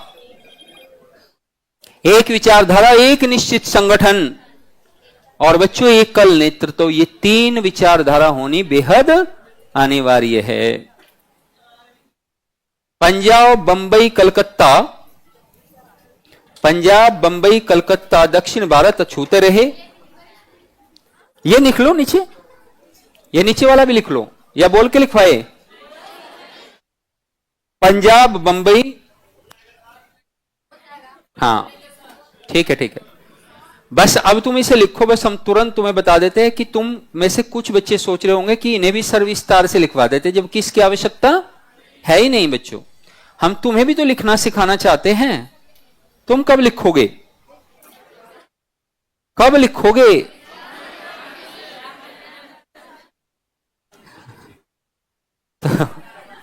इसलिए तुम दबाव में लिखोगे, है ना। आज हम देखो इससे संबंधित क्वेश्चन देंगे, वो वाला नहीं देंगे जो हमने लिखवाया, वो वाला देंगे जो हमने नहीं लिखवाया, जिसके पॉइंट्स लेकिन हमने दे दिए। फ्रेमवर्क तो है ये क्या है मेरे बच्चों? फ्रेमवर्क है। फ्रेमवर्क दिमाग में उतर जाना चाहिए तुरंत देखते ही। स्वरूप ऐसे क्लियर होगा। और स्वरूप से संबंधित तो केवल बिहार लोक सेवा आयोग नहीं बल्कि संघ लोक सेवा आयोग भी प्रश्न पूछता है बच्चों इन विचारधाराओं से। बात समझ पा रहे हो? तो ये भी ध्यान रखने की बात है। पंजाब बंबई कलकत्ता दक्षिण भारत अछूते रहे। अतः यह एक प्रथम स्वतंत्रता संग्राम नहीं परंतु भारत का ब्रिटिश शासन के प्रति सबसे बड़ा विद्रोह, इसे अवश्य कहा जाएगा। देखो हमने कैसे जस्टिफाई किया। जस्टिफाई हम कैसे कर रहे हैं ये देखो एक बार। राष्ट्रीय तो नहीं लेकिन भारत का सबसे बड़ा या व्यापक विद्रोह इसे कहा जाएगा। सबसे व्यापक था कि नहीं? तो हमने लिखा है भूमिका में सशक्त प्रतिक्रिया ब्रिटिशों के विरुद्ध, लिखा है कि नहीं? बस इन बातों को याद रखो। अब बच्चों राष्ट्रीय संघर्ष में तुम्हें पॉइंट लिखने हैं, तो बताओ क्या करोगे? सबसे पहले बताओगे इस विचारधारा के समर्थक या इस कथन के समर्थक वीडी सावरकर, जेएल नेहरू थे। वे आधुनिक विचारधारा को प्रस्तुत करते हुए कहते हैं कि, ध्यान से सुनो, वे आधुनिक विचारधारा को प्रस्तुत करते हुए कहते हैं कि यह यानी 1857 की क्रांति एक राष्ट्रीय संघर्ष दिखाई देता है। इसके पक्ष में वे कई सारे तर्क प्रस्तुत करते हैं। नंबर एक तर्क, एक से अधिक क्षेत्र यानी इसका क्षेत्र व्यापक था। नंबर दो, एक से ज्यादा वर्गों की भागीदारी यानी कि अधिकांश वर्गों की भागीदारी, सामाजिक सहभागिता दिखाई देती है। एक उद्देश्य समान यानी कि सबका उद्देश्य यह था कि ब्रिटिश शासन को उखाड़ना है या ब्रिटिश शासन के विरुद्ध आंदोलन करना है। तो ये बताओगे। परंतु कुछ इतिहासकार इसका विरोध करते हुए कुछ तर्क प्रस्तुत करते हैं और वे कहते हैं कि राष्ट्रीय विद्रोह में राष्ट्रीय विचारधारा के कुछ मूलभूत तत्व होने चाहिए। राष्ट्रीय विचारधारा के कुछ मूलभूत तत्व होने चाहिए, जैसे नंबर एक विचारधारा जो इस आंदोलन में दिखाई नहीं देती। नंबर दो, निश्चित संगठन जो इस आंदोलन में दिखाई नहीं देता। नंबर दो, एकल नेतृत्व इस आंदोलन में दिखाई नहीं देता। अतः निष्कर्षतः कहा जा सकता है, और क्षेत्र के दृष्टिकोण से भी देखे तो पंजाब बंबई कलकत्ता दक्षिण भारत इस आंदोलन से अछूते रहे। हाँ, यह कहा जा सकता है, संतुष्टि करो, संतुष्टि दो एग्जामिनर को। क्या अतः यह कहा जा सकता है कि भले ही विद्रोह का स्वरूप राष्ट्रीय नहीं, लेकिन सबसे बड़ा, सबसे व्यापक अवश्य था। इति सिद्धम। बात समझ में आई? ऐसे कर दोगे बस, पूरी बात पढ़ के और ओम स्वाहा, ठीक, तो ये करोगे। अब लिखो, देखो बच्चों, ये क्रांति का विस्तार है, सब पता है आपको कहां कहां विस्तार हुआ, ठीक है। ये सब प्री की बातें हैं और हम आपको बता चुके हैं, ठीक है। बढ़िया से विद्रोह की असफलता के कारण हेडिंग लगाइए, फटाफट लिखवाते हैं, विद्रोह की असफलता के कारण। अरे क्लियर हो रही है, एक एक कॉन्सेप्ट दिमाग में घुस रहा है, सीधा लिखने की क्षमता डेवलप हो रही है। भाषा शैली पर भी ध्यान देना, है ना। भाषा शैली में क्षेत्रीयता ना दिखाई दे, तुम जो बोलते हो वही लिखते हो, है ना। अब इसमें हम कुछ, अब हमने डिसाइड किया है कि जो बहुत ज्यादा गड़बड़ लिखेगा उसकी कॉपी लाके सुनाएंगे यहां, और नाम के साथ बताएंगे, और खड़ा करके बताएंगे कि ये दिग्गज कौन है, तो उस मान विभूति को खड़ा भी करेंगे फिर। क्योंकि क्योंकि क्योंकि बच्चों 50% बच्चों की कॉपी ऐसी होती है जो पूछा जाता है वो तो लिखा ही नहीं। और क्षेत्रीयता का बहुत ज्यादा, क्षेत्रीय भाषा यानी कि स्त्रीलिंग और पुल्लिंग दोनों का तो बेड़ा गर्क कर देते हैं, ठीक है। उसका तो पता ही नहीं चलता कि वो क्या लिख रहे हैं। इससे बचेंगे और एक अच्छी भाषा शैली का विकास करेंगे बच्चों, है ना। हाँ, जैसा हम लिखवाते हैं वैसी भाषा शैली का विकास, है ना। ये एक दिन में हो जाएगा, किससे होगा? अभ्यास से। किससे होगा? अभ्यास से। इस अभ्यास को करने के लिए रील उड़ाने का अभ्यास छोड़ना पड़ेगा। हाँ, ये लो, पूरी रामायण सुना दी और उन्होंने कहा बजरंगबली कौन है।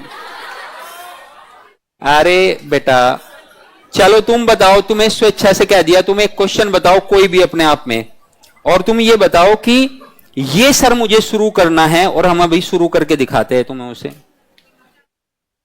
ठीक है। अभी शुरू करके दिखाते हैं। जैसे मान लो एक है टी.आर. होम्स का कथन है, सभ्यता और बर्बरता के बीच संघर्ष, ठीक है। इसे शुरू करें, देखो कैसे शुरू करते हैं। उपरोक्त कथन बहुत सीधा, टू द पॉइंट, पहले ही शब्दों पे आ गए कि बिल्कुल हम बताना क्या चाहते हैं। उपरोक्त कथन यूरोपीय इतिहासकार टी.आर. होम्स का है, जो एक संकीर्ण दृष्टिकोण पर आधारित है, जो जातीय श्रेष्ठता के सिद्धांत या नस्लीय श्रेष्ठता के सिद्धांत, जातीय श्रेष्ठता या नस्लीय श्रेष्ठता के सिद्धांत पर आधारित है। टी.आर. होम्स भारत में ब्रिटिशों को उच्च वर्ग का मानते हुए या उच्च प्रजाति का मानते हुए वह भारतीयों को कैसा मानते हैं बच्चों? निम्न वर्गीय मानते हैं, यानी वह जातीय भेदभाव पर ध्यान देते हैं। और बच्चों ये पहले टी.आर. होम्स की बात बताओगे, फिर नीचे करके जो हमने लिखवाया है कि हम क्या कहना चाहते हैं, कि संकीर्ण दृष्टिकोण कैसे है, तो बताओ। ब्रिटिश अधिक क्रूर थे, ये बताओ, ऐसे शुरू नहीं कर सकते। दूसरा, ना तो राष्ट्रीय ना तो उपरोक्त कथन किसका है? आर.सी. मजूमदार का है, जो परंपरागत दृष्टिकोण पर आधारित है। आधुनिक इतिहासकार, आधुनिक विचारक इस कथन से सहमत नहीं होते। आर.सी. मजूमदार अपने कथन के पक्ष में निम्न तर्क प्रस्तुत करते, आगे मुद्दे पर सीधे, पहला तर्क, दूसरा तर्क, तीसरा तर्क, चौथा तर्क, पांचवा तर्क, जितने तर्क है रख दो। फिर कहो कि कुछ इतिहासकार, कुछ राष्ट्रवादी इतिहासकार, कुछ आधुनिक विचारक इससे सहमत नहीं है, और वह इसके विरोध में कुछ तर्क प्रस्तुत करते हैं, नंबर 1, नंबर 2, नंबर 3, नंबर 4। आ जाओ निष्कर्ष नीचे। निष्कर्ष तय कहा जा सकता है कि, सीधा लिखो, लिखवाया कि नहीं लिखवाया? कितना आसान है भाई।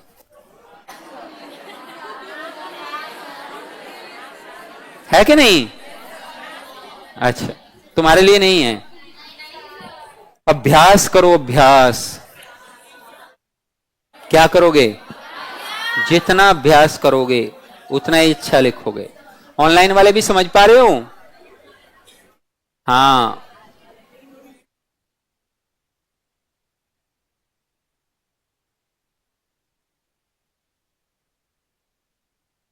पर भाषा के लिए तो बुक भी जरूरी है ना, तो पढ़ो ना।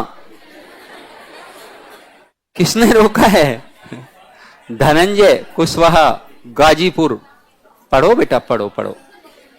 लेकिन बेटा बुक तो तुम्हें अब जागे हो तुम बुक पढ़ने के लिए। प्रीलिम्स के दौरान क्या बताया था? 3 एनसीईआरटी की पुस्तक खरीदो। और फिर क्या बताया था उसका? क्यों खरीदो? क्यों खरीदो? क्योंकि उससे भाषा शैली बनेगी। बताते थे यही कि बेटा नोट से काम हो जाएगा, लेकिन फिर भी किसके लिए पढ़ो? भाषा शैली के लिए पढ़ो। मेरी भाषा शैली हो सकता है भूल जाओ, कहते थे कि नहीं?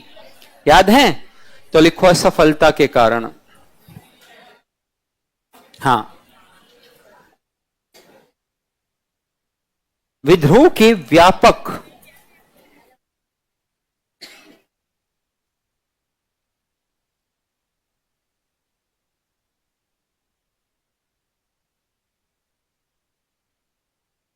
हाँ बेटा,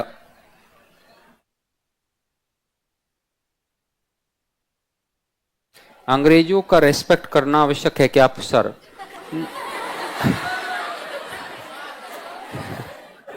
प्रश्न लिखते समय बेटा, लेकिन आप किसी को गाली देकर भी तो नहीं बोल सकते।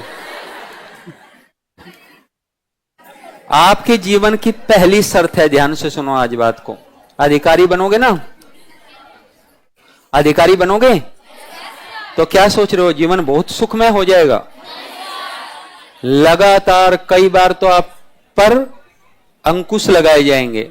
आपकी सही नीतियों को भी की भी आलोचना होगी। आपको अपनी बात को कैसे प्रस्तुत करना है ये आपको आना चाहिए, है ना? और रेस्पेक्ट के साथ प्रस्तुत करना है अपनी बात को। यदि आपकी बात सही है बच्चों, तो आपकी बात को माना जाएगा, और जो नहीं मानेगा इसका मतलब उसके साथ तो फिर दूसरे शब्दों में बात करो। दुर्योधन कहां माना था? तो दूसरे शब्दों में करो फिर उससे।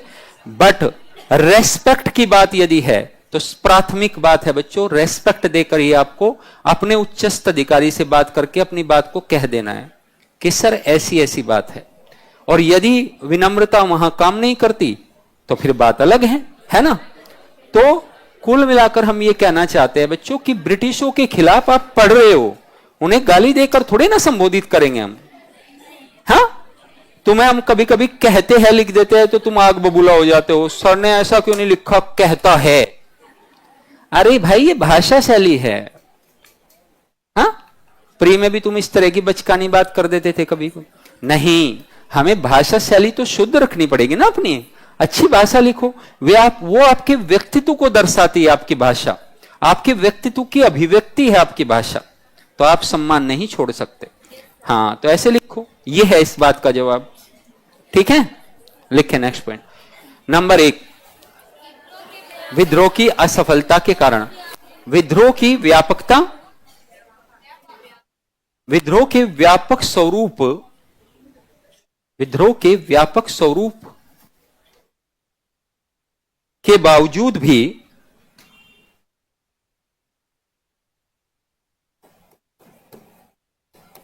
विद्रोह के व्यापक स्वरूप के बावजूद भी यह असफल रहा। यह असफल रहा। इसके कुछ मुख्य कारण हैं।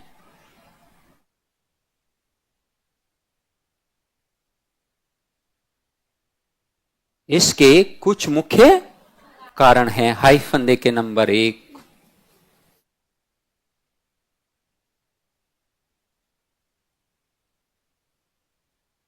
अठारह की क्रांति के नेताओं में 1857 की क्रांति के नेताओं में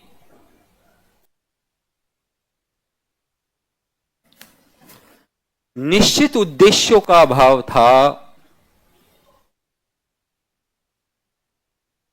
निश्चित उद्देश्यों का अभाव था।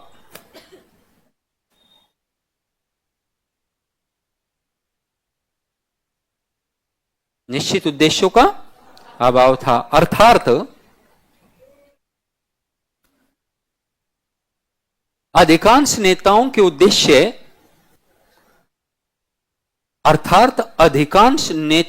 उद्देश्य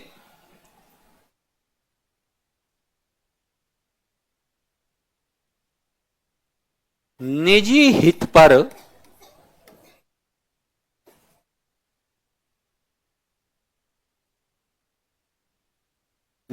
हित पर आधारित थे।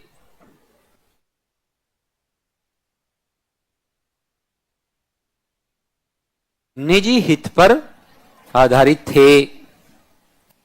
नंबर 2, ठीक है बच्चों। तो हमने बता दिया कि अधिकांश के उद्देश्य निजी हित पर आधारित थे, कोई राष्ट्रीय उद्देश्य था ही नहीं, कोई निश्चित उद्देश्य था ही नहीं। नंबर 2, विद्रोहियों में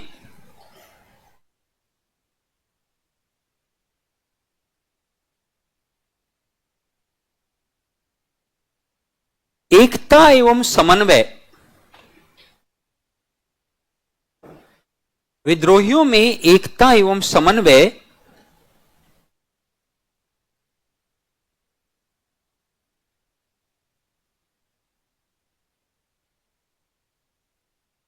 का अभाव देखा गया।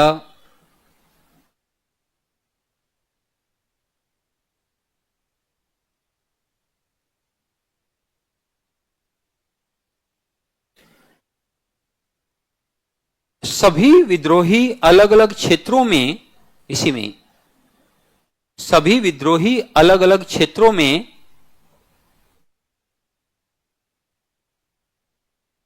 अलग अलग समय पर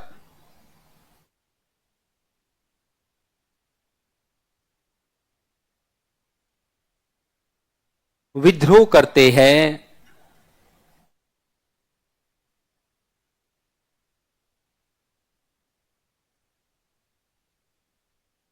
जिसे ब्रिटिशों ने बहुत आसानी के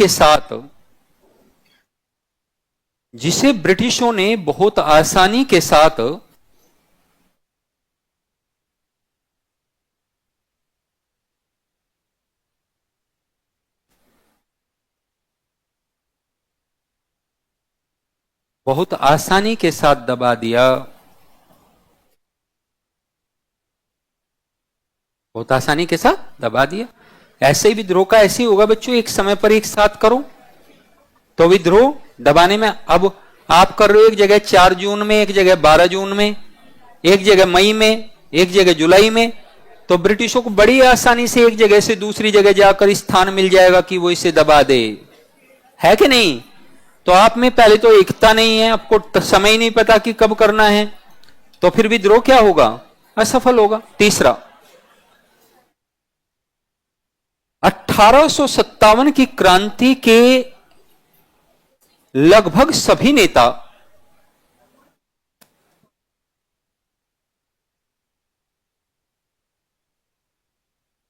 1857 की क्रांति के लगभग सभी नेता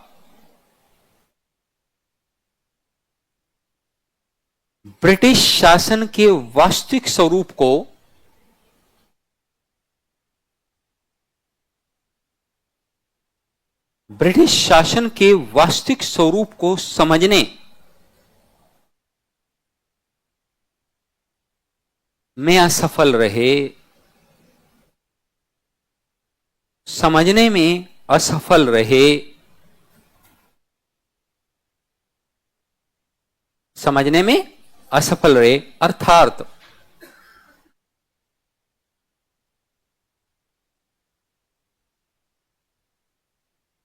ब्रिटिश शक्तियों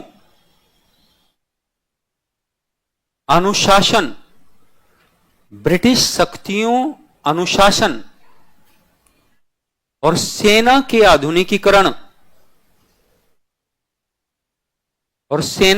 आधुनिकीकरण को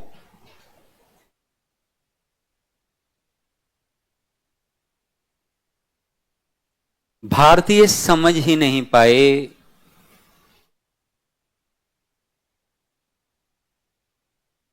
अरे क्या तुमने जीवन में सीख नहीं ली और सीख लेकर अपने आप में सुधार भी कर लेना चाहिए। ऐसा मानते हो कि नहीं? और यदि आप एक से ज्यादा बार घटनाक्रम को देख रहे हो, देखो आपने क्या देखा? आपने राजनीतिक धार्मिक आंदोलनों को देखा, सन्यासी विद्रोह, फकीर विद्रोह देखे कि नहीं देखे?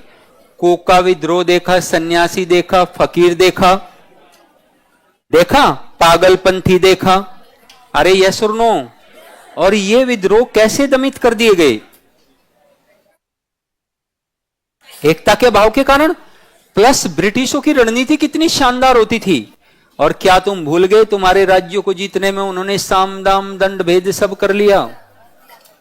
बिना तैयारी के तुम मैदान में उतर रहे हो, बिना संसाधनों के मैदान में उतर रहे हो, बिना अनुशासन के, बिना एकता के, बिना समन्वय के, बिना योजना के, तो क्या होगा? असफल। क्या होगा? असफल हो जाएंगे। तो इसलिए असफल हो गया विद्रोह, क्योंकि वे भारत में ब्रिटिश शासन के स्वरूप को ही नहीं समझ पाए।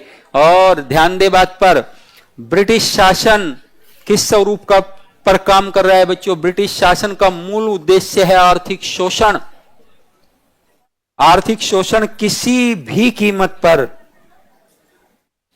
आर्थिक शोषण किसी भी कीमत पर, एट एनी कॉस्ट। और एक बात और ध्यान रखना, वे इसके लिए यदि राजनीतिक अधिकार उन्हें करना पड़े तो करेंगे। और तुम ये सीख चुके हो पिछले 100 वर्षों में, सीखे हो कि नहीं? और तुम्हें फिर भी तुम बिना योजना के लड़े जा रहे हो, तो लड़ लो, ध्वस्त कर दिए जाओगे। और कर दिए गए। नहीं समझे? तो यह सफलता, ब्रिटिश शासन का स्वरूप ही नहीं समझ पाए कि कैसा स्वरूप था। अब क्लियर हो रहा है? इसे विस्तार देने की आवश्यकता तो नहीं ज्यादा। नेक्स्ट लिखो। 1857 की क्रांति के भारतीय नेताओं की अपेक्षा, 1857 की क्रांति के भारतीय नेताओं की अपेक्षा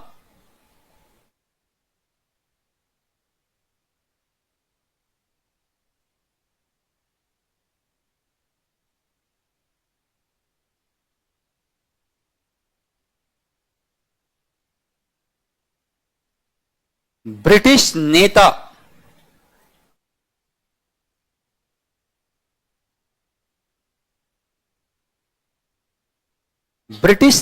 अधिक योग्य थे।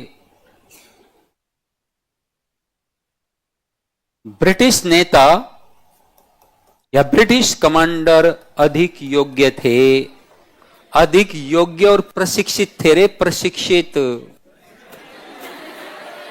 थे कि नहीं थे? यहां प्रशिक्षण भी मायने रखता है। उन्हें साम्राज्यवादी सिद्धांतों को सिखाया गया था, उन्होंने प्रशिक्षण लिया था। प्रशिक्षण लेने के बाद वो बने थे। हमारे वालों की तरह नहीं थे कि बस क्रांति के समय याद आया, बाकी तो जोराबाई तोराबाई के मुजरे सुनने पहुंचते रहते थे। और कैसे संसाधन थे इनके पास, ये तो देख लो एक बार। इनकी बंदूकों की स्थिति देख लो एक बार, बता देते हैं तुम्हें। इनके बंदूकें लकड़ी की होती थी। और ये मौसम चल रहा है भारत में बरसात का, तो इनकी बंदूकें यदि खुल गई तो बंद नहीं हो रही है, और बंद हो गई है तो खुल नहीं रही है। तब तक सामने वाला खोपड़ी उड़ाकर चला गया। नेता वृद्ध है, उसे 2 लोग ला रहे हैं हाय हेलो करवाने के लिए, कंधे पर डालकर। है कि नहीं है? अधिकांश नेता स्वरूप से अनभिज्ञ है, संसाधनों की कमी है, आधुनिक हथियार नहीं है। क्या होगा? असफल होगा। होगा कि नहीं होगा? लिखो। जब अपनी बात को करो ना तो ऐसे सशक्त रूप से करो। जब इन्होंने कहीं और सशक्तता दिखा दी, जब भारतीय पक्ष को रखोगे तो वो भी इतने सशक्तता के साथ रखो, है ना। हाँ लिखो बच्चों, अधिक योग्य थे। अब इसको बढ़ा सकते हो, तुम बढ़ा सकते हो नहीं, लेकिन छींक थी जरूर, वैसी नहीं थी। याद आ गई। हाँ वैसी नहीं, इस कोने से आई थी।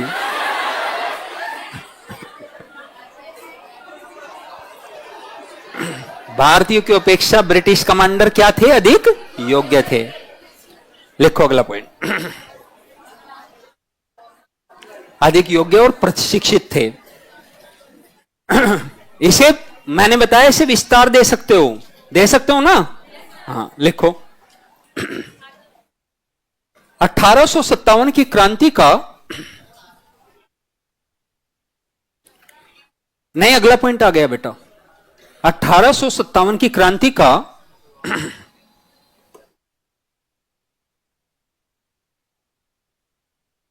स्वरूप सामंती दिखाई देता है या सामंतवादी दिखाई देता है।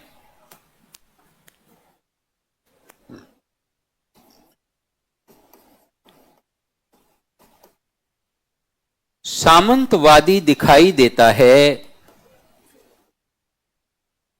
सामंतवादी दिखाई देता है। क्या स्वरूप, ठीक है। कैसे, यहां सामंत का अर्थ है कि, लिखो नीचे, यहां सामंत का अर्थ है कि ब्रिटिश शासन के अधीनस्थ, ब्रिटिश शासन के अधीनस्थ शासक वर्ग, अधीनस्थ शासक वर्ग। अरे बच्चों देखो, लॉर्ड डलहौजी, जब लॉर्ड डलहौजी भारत भेजे गए, तो लॉर्ड डलहौजी भारत भेजे गए थे इसलिए कि अधिग्रहण को पूर्ण कर लिया जाए। क्या कर लिया जाए, पूर्ण कर लिया जाए। अब अधिग्रहण पूर्ण कैसे होगा, अब अधिग्रहण पूर्ण लॉर्ड डलहौजी ने अलग अलग नीतियों को लेकर कर लिया। जैसे अवध का कुशासन के आधार पर विलय कर लिया, डॉक्ट्रिन ऑफ लैप्स लागू कर ली, साथ में मेरे प्यारे बच्चों क्या कर लिया उसने, पंजाब का विलय कर लिया। याद है उसने, यानी बचा हुआ जो भारत था बच्चों, उसका विलय पूर्ण रूप से कर लिया, कर लिया। और जब पूर्ण रूप से विलय हो गया, ध्यान से देखेंगे, जब पूर्ण रूप से विलय हो गया तो इसका मतलब सब अधीनस्थ आ गए होंगे कि नहीं आ गए होंगे। यानी वे वही लोग हैं जो कभी ब्रिटिश अधीनस्थ रहे थे, ब्रिटिश अधीनस्थी तो है ये लोग। तो इनकी कमियां, इनकी सूचना सब ब्रिटिशों को पहुंच जाती है, क्योंकि एक एक ब्रिटिश रेजिडेंट दरबार में बैठा हुआ है सहायक संधि के बाद, चप्पे चप्पे पर है। और ब्रिटिश शासन ने ये बच्चों किस अपने जुनून में है या किस घमंड में है ये लोग, इन्हें अंदर से ब्रिटिश शासन ने आर्थिक रूप से खोखला भी किया हुआ है। किया हुआ कि नहीं, इन्हें व्यापार संधियां, युद्ध तक और अपने उत्तराधिकारी को चुनने तक के अधिकार नहीं है इनके। तो ये विद्रोह करेंगे तो सामंतवादी स्वरूप है। ब्रिटिश तो शासक वर्ग की भूमिका में आसानी के साथ दबा देगा कि नहीं दबा देगा, और वो इनकी कमियों से वाकिफ है या नहीं है। ये तो उनसे कुछ ना सीख पाए 100 साल शासन करवाने के बावजूद भी, लेकिन वो तो इनकी कमियां सारी जानते थे, क्योंकि उन्होंने तो एक एक जीता था। यस और नो, तो लिखो, ब्रिटिशों ने इसी में ब्रिटिशों ने, थोड़ा सा विस्तार देंगे, ब्रिटिशों ने इसी में बेटा कुछ लिखवा रहे थे क्या,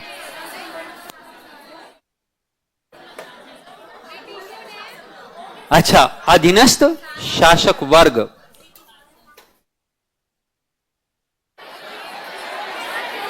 ये पूरा हो गया था क्या। अच्छा, तो अगला पॉइंट लिखो, ऐसे अब हम समझ नहीं पाएंगे ना कैसे लिखवा रहे थे। लिखिए,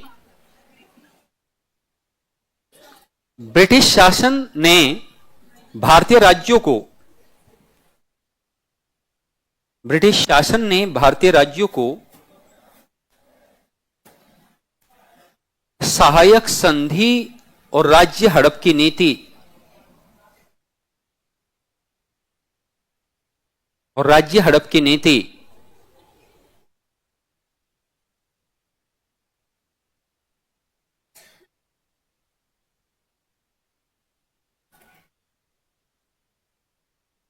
और राज्य हड़प की नीति से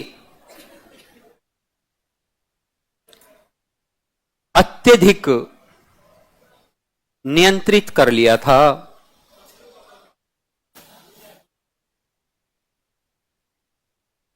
और आर्थिक रूप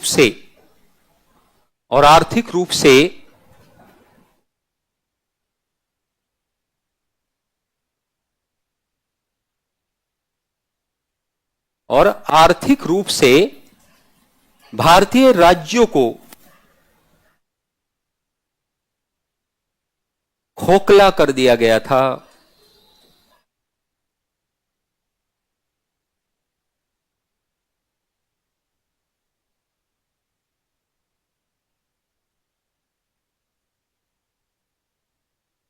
ब्रिटिश कमांडर भारतीय राज्यों की इसी में ब्रिटिश कमांडर भारतीय राज्य की कमियों से परिचित थे।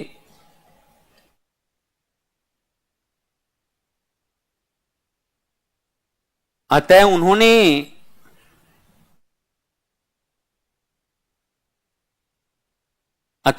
आसानी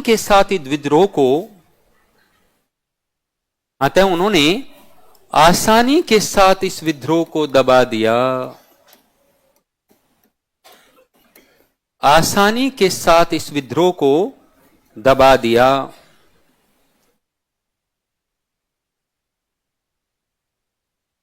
ठीक है बच्चों, हो गया सामंतवादी स्वरूप। नेक्स्ट लिखो नंबर अगला, भारतीय नेताओं के मध्य, नेक्स्ट बेटा,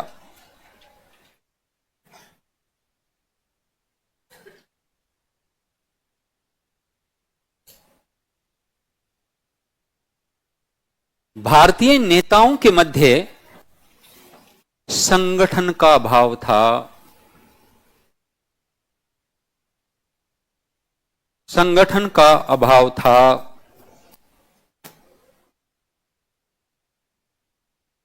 भारतीय नेताओं के मध्य संगठन का अभाव था। एक कोई संगठन नहीं था, एकल संगठन था ही नहीं, कोई संगठन था ही नहीं जो विद्रोह की योजना बनाता, उसे आगे बढ़ाता, नेतृत्व देता। असफल हो गया। लिखो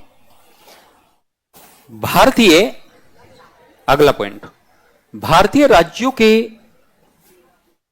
या भारतीय नेताओं के पास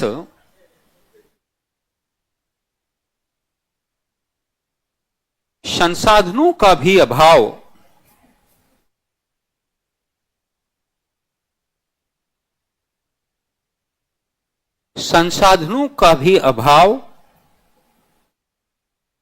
देखा जा सकता है।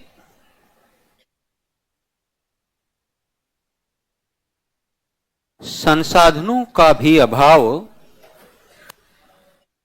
देखा जा सकता है। जहां ब्रिटिशों के पास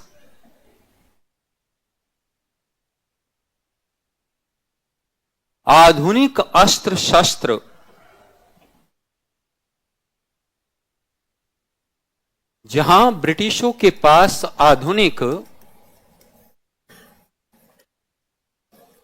अस्त्र शस्त्र थे, वहीं भारतीय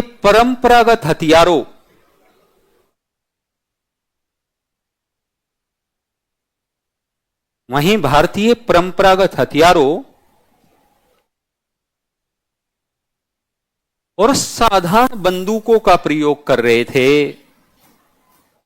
परंपरागत हथियारों जैसे भाला, कुल्हाड़ी, है ना, परंपरागत हथियारों और साधारण बंदूकों का प्रयोग कर रहे थे।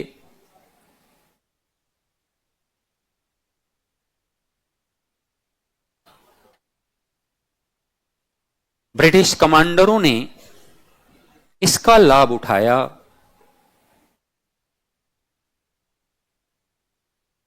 ब्रिटिश कमांडरों ने इसका लाभ उठाया और विभिन्न विभिन्न स्थानों पर और भिन्न भिन्न स्थानों पर और भिन्न भिन्न स्थानों पर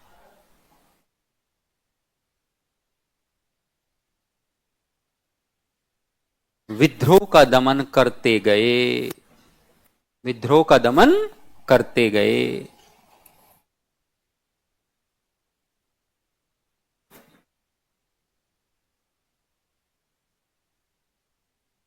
बहुत से इतिहासकारों के, नेक्स्ट पॉइंट, बहुत से इतिहासकारों के अनुसार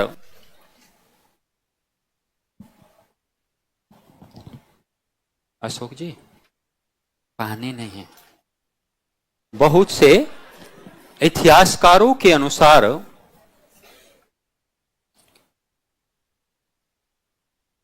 इस विद्रोह में उच्च वर्ग की भागीदारी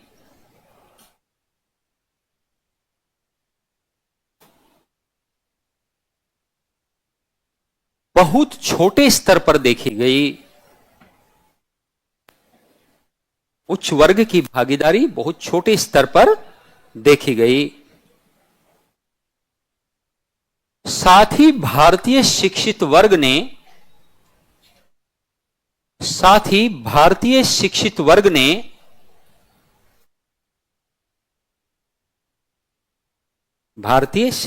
वर्ग ने इस विद्रोह में भाग ही नहीं लिया।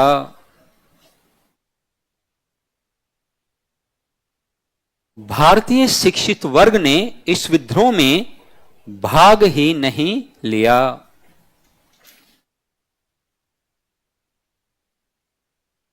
भाग ही नहीं लिया, जिससे विद्रोह असफल रहा। जिससे विद्रोह असफल रहा।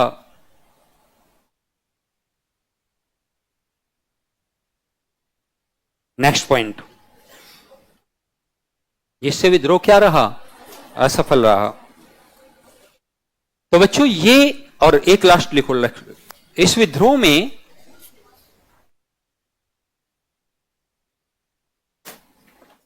राष्ट्रवादी भावना का अभाव था।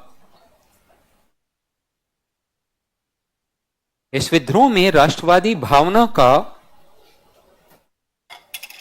अभाव था।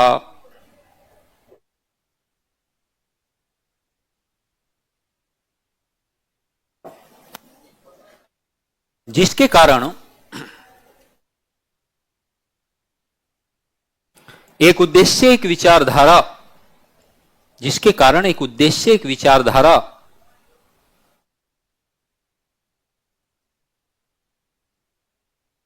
और एकल नेतृत्व, एक उद्देश्य, एक विचारधारा और एकल नेतृत्व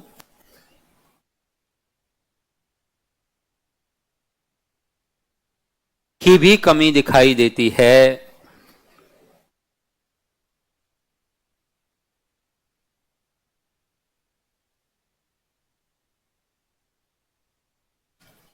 कोई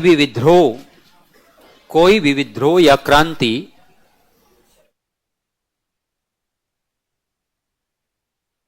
तभी सफल हो सकती है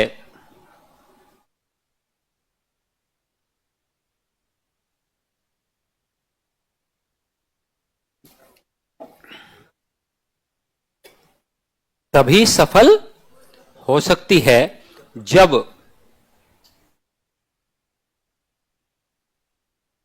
उस राष्ट्र के सभी वर्गों की भागीदारी हो। जब उस राष्ट्र के सभी वर्गों की भागीदारी हो और एकता हो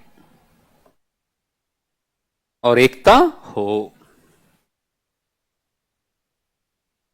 यह है मेरे प्यारे बच्चों असफलता के कारण।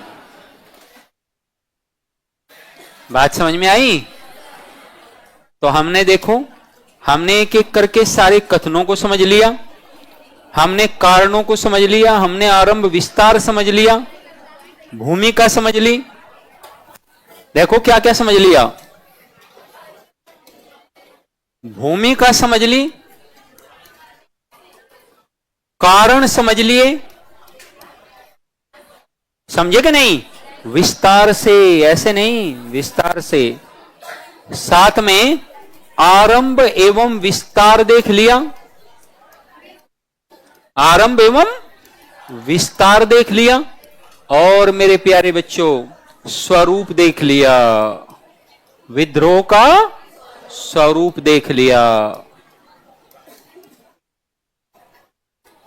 और विद्रोह के स्वरूप के बाद असफलता के कारण देख लिए, असफलता के कारण देख लिए। और मेरे बच्चों अब देखेंगे परिणाम या प्रभाव। क्या देखेंगे? परिणाम या प्रभाव। और ध्यान से सुनो, और फिर उसके बाद देखेंगे कुंवर सिंह की, तब जाकर पहला टॉपिक समाप्त होगा। बात समझे? लेकिन ऐसा होगा कि 38 नंबर का मिल जाए या फिर 8 नंबर का मिल जाए, धाएं धाएं कर दोगे और किताब पढ़ने की आवश्यकता रहेगी, नोट से बढ़िया काम बन जाएगा। अब इसमें ज्यादा काम नहीं रहेगा, अगली एक क्लास में हो जाएगा।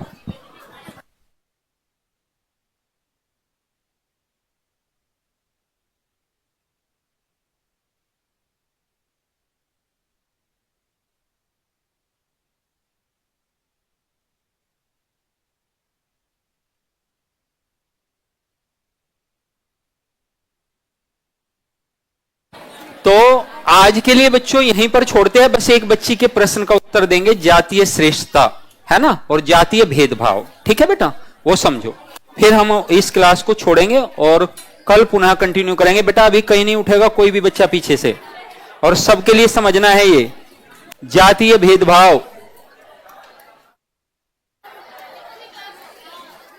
जातीय भेदभाव क्या है?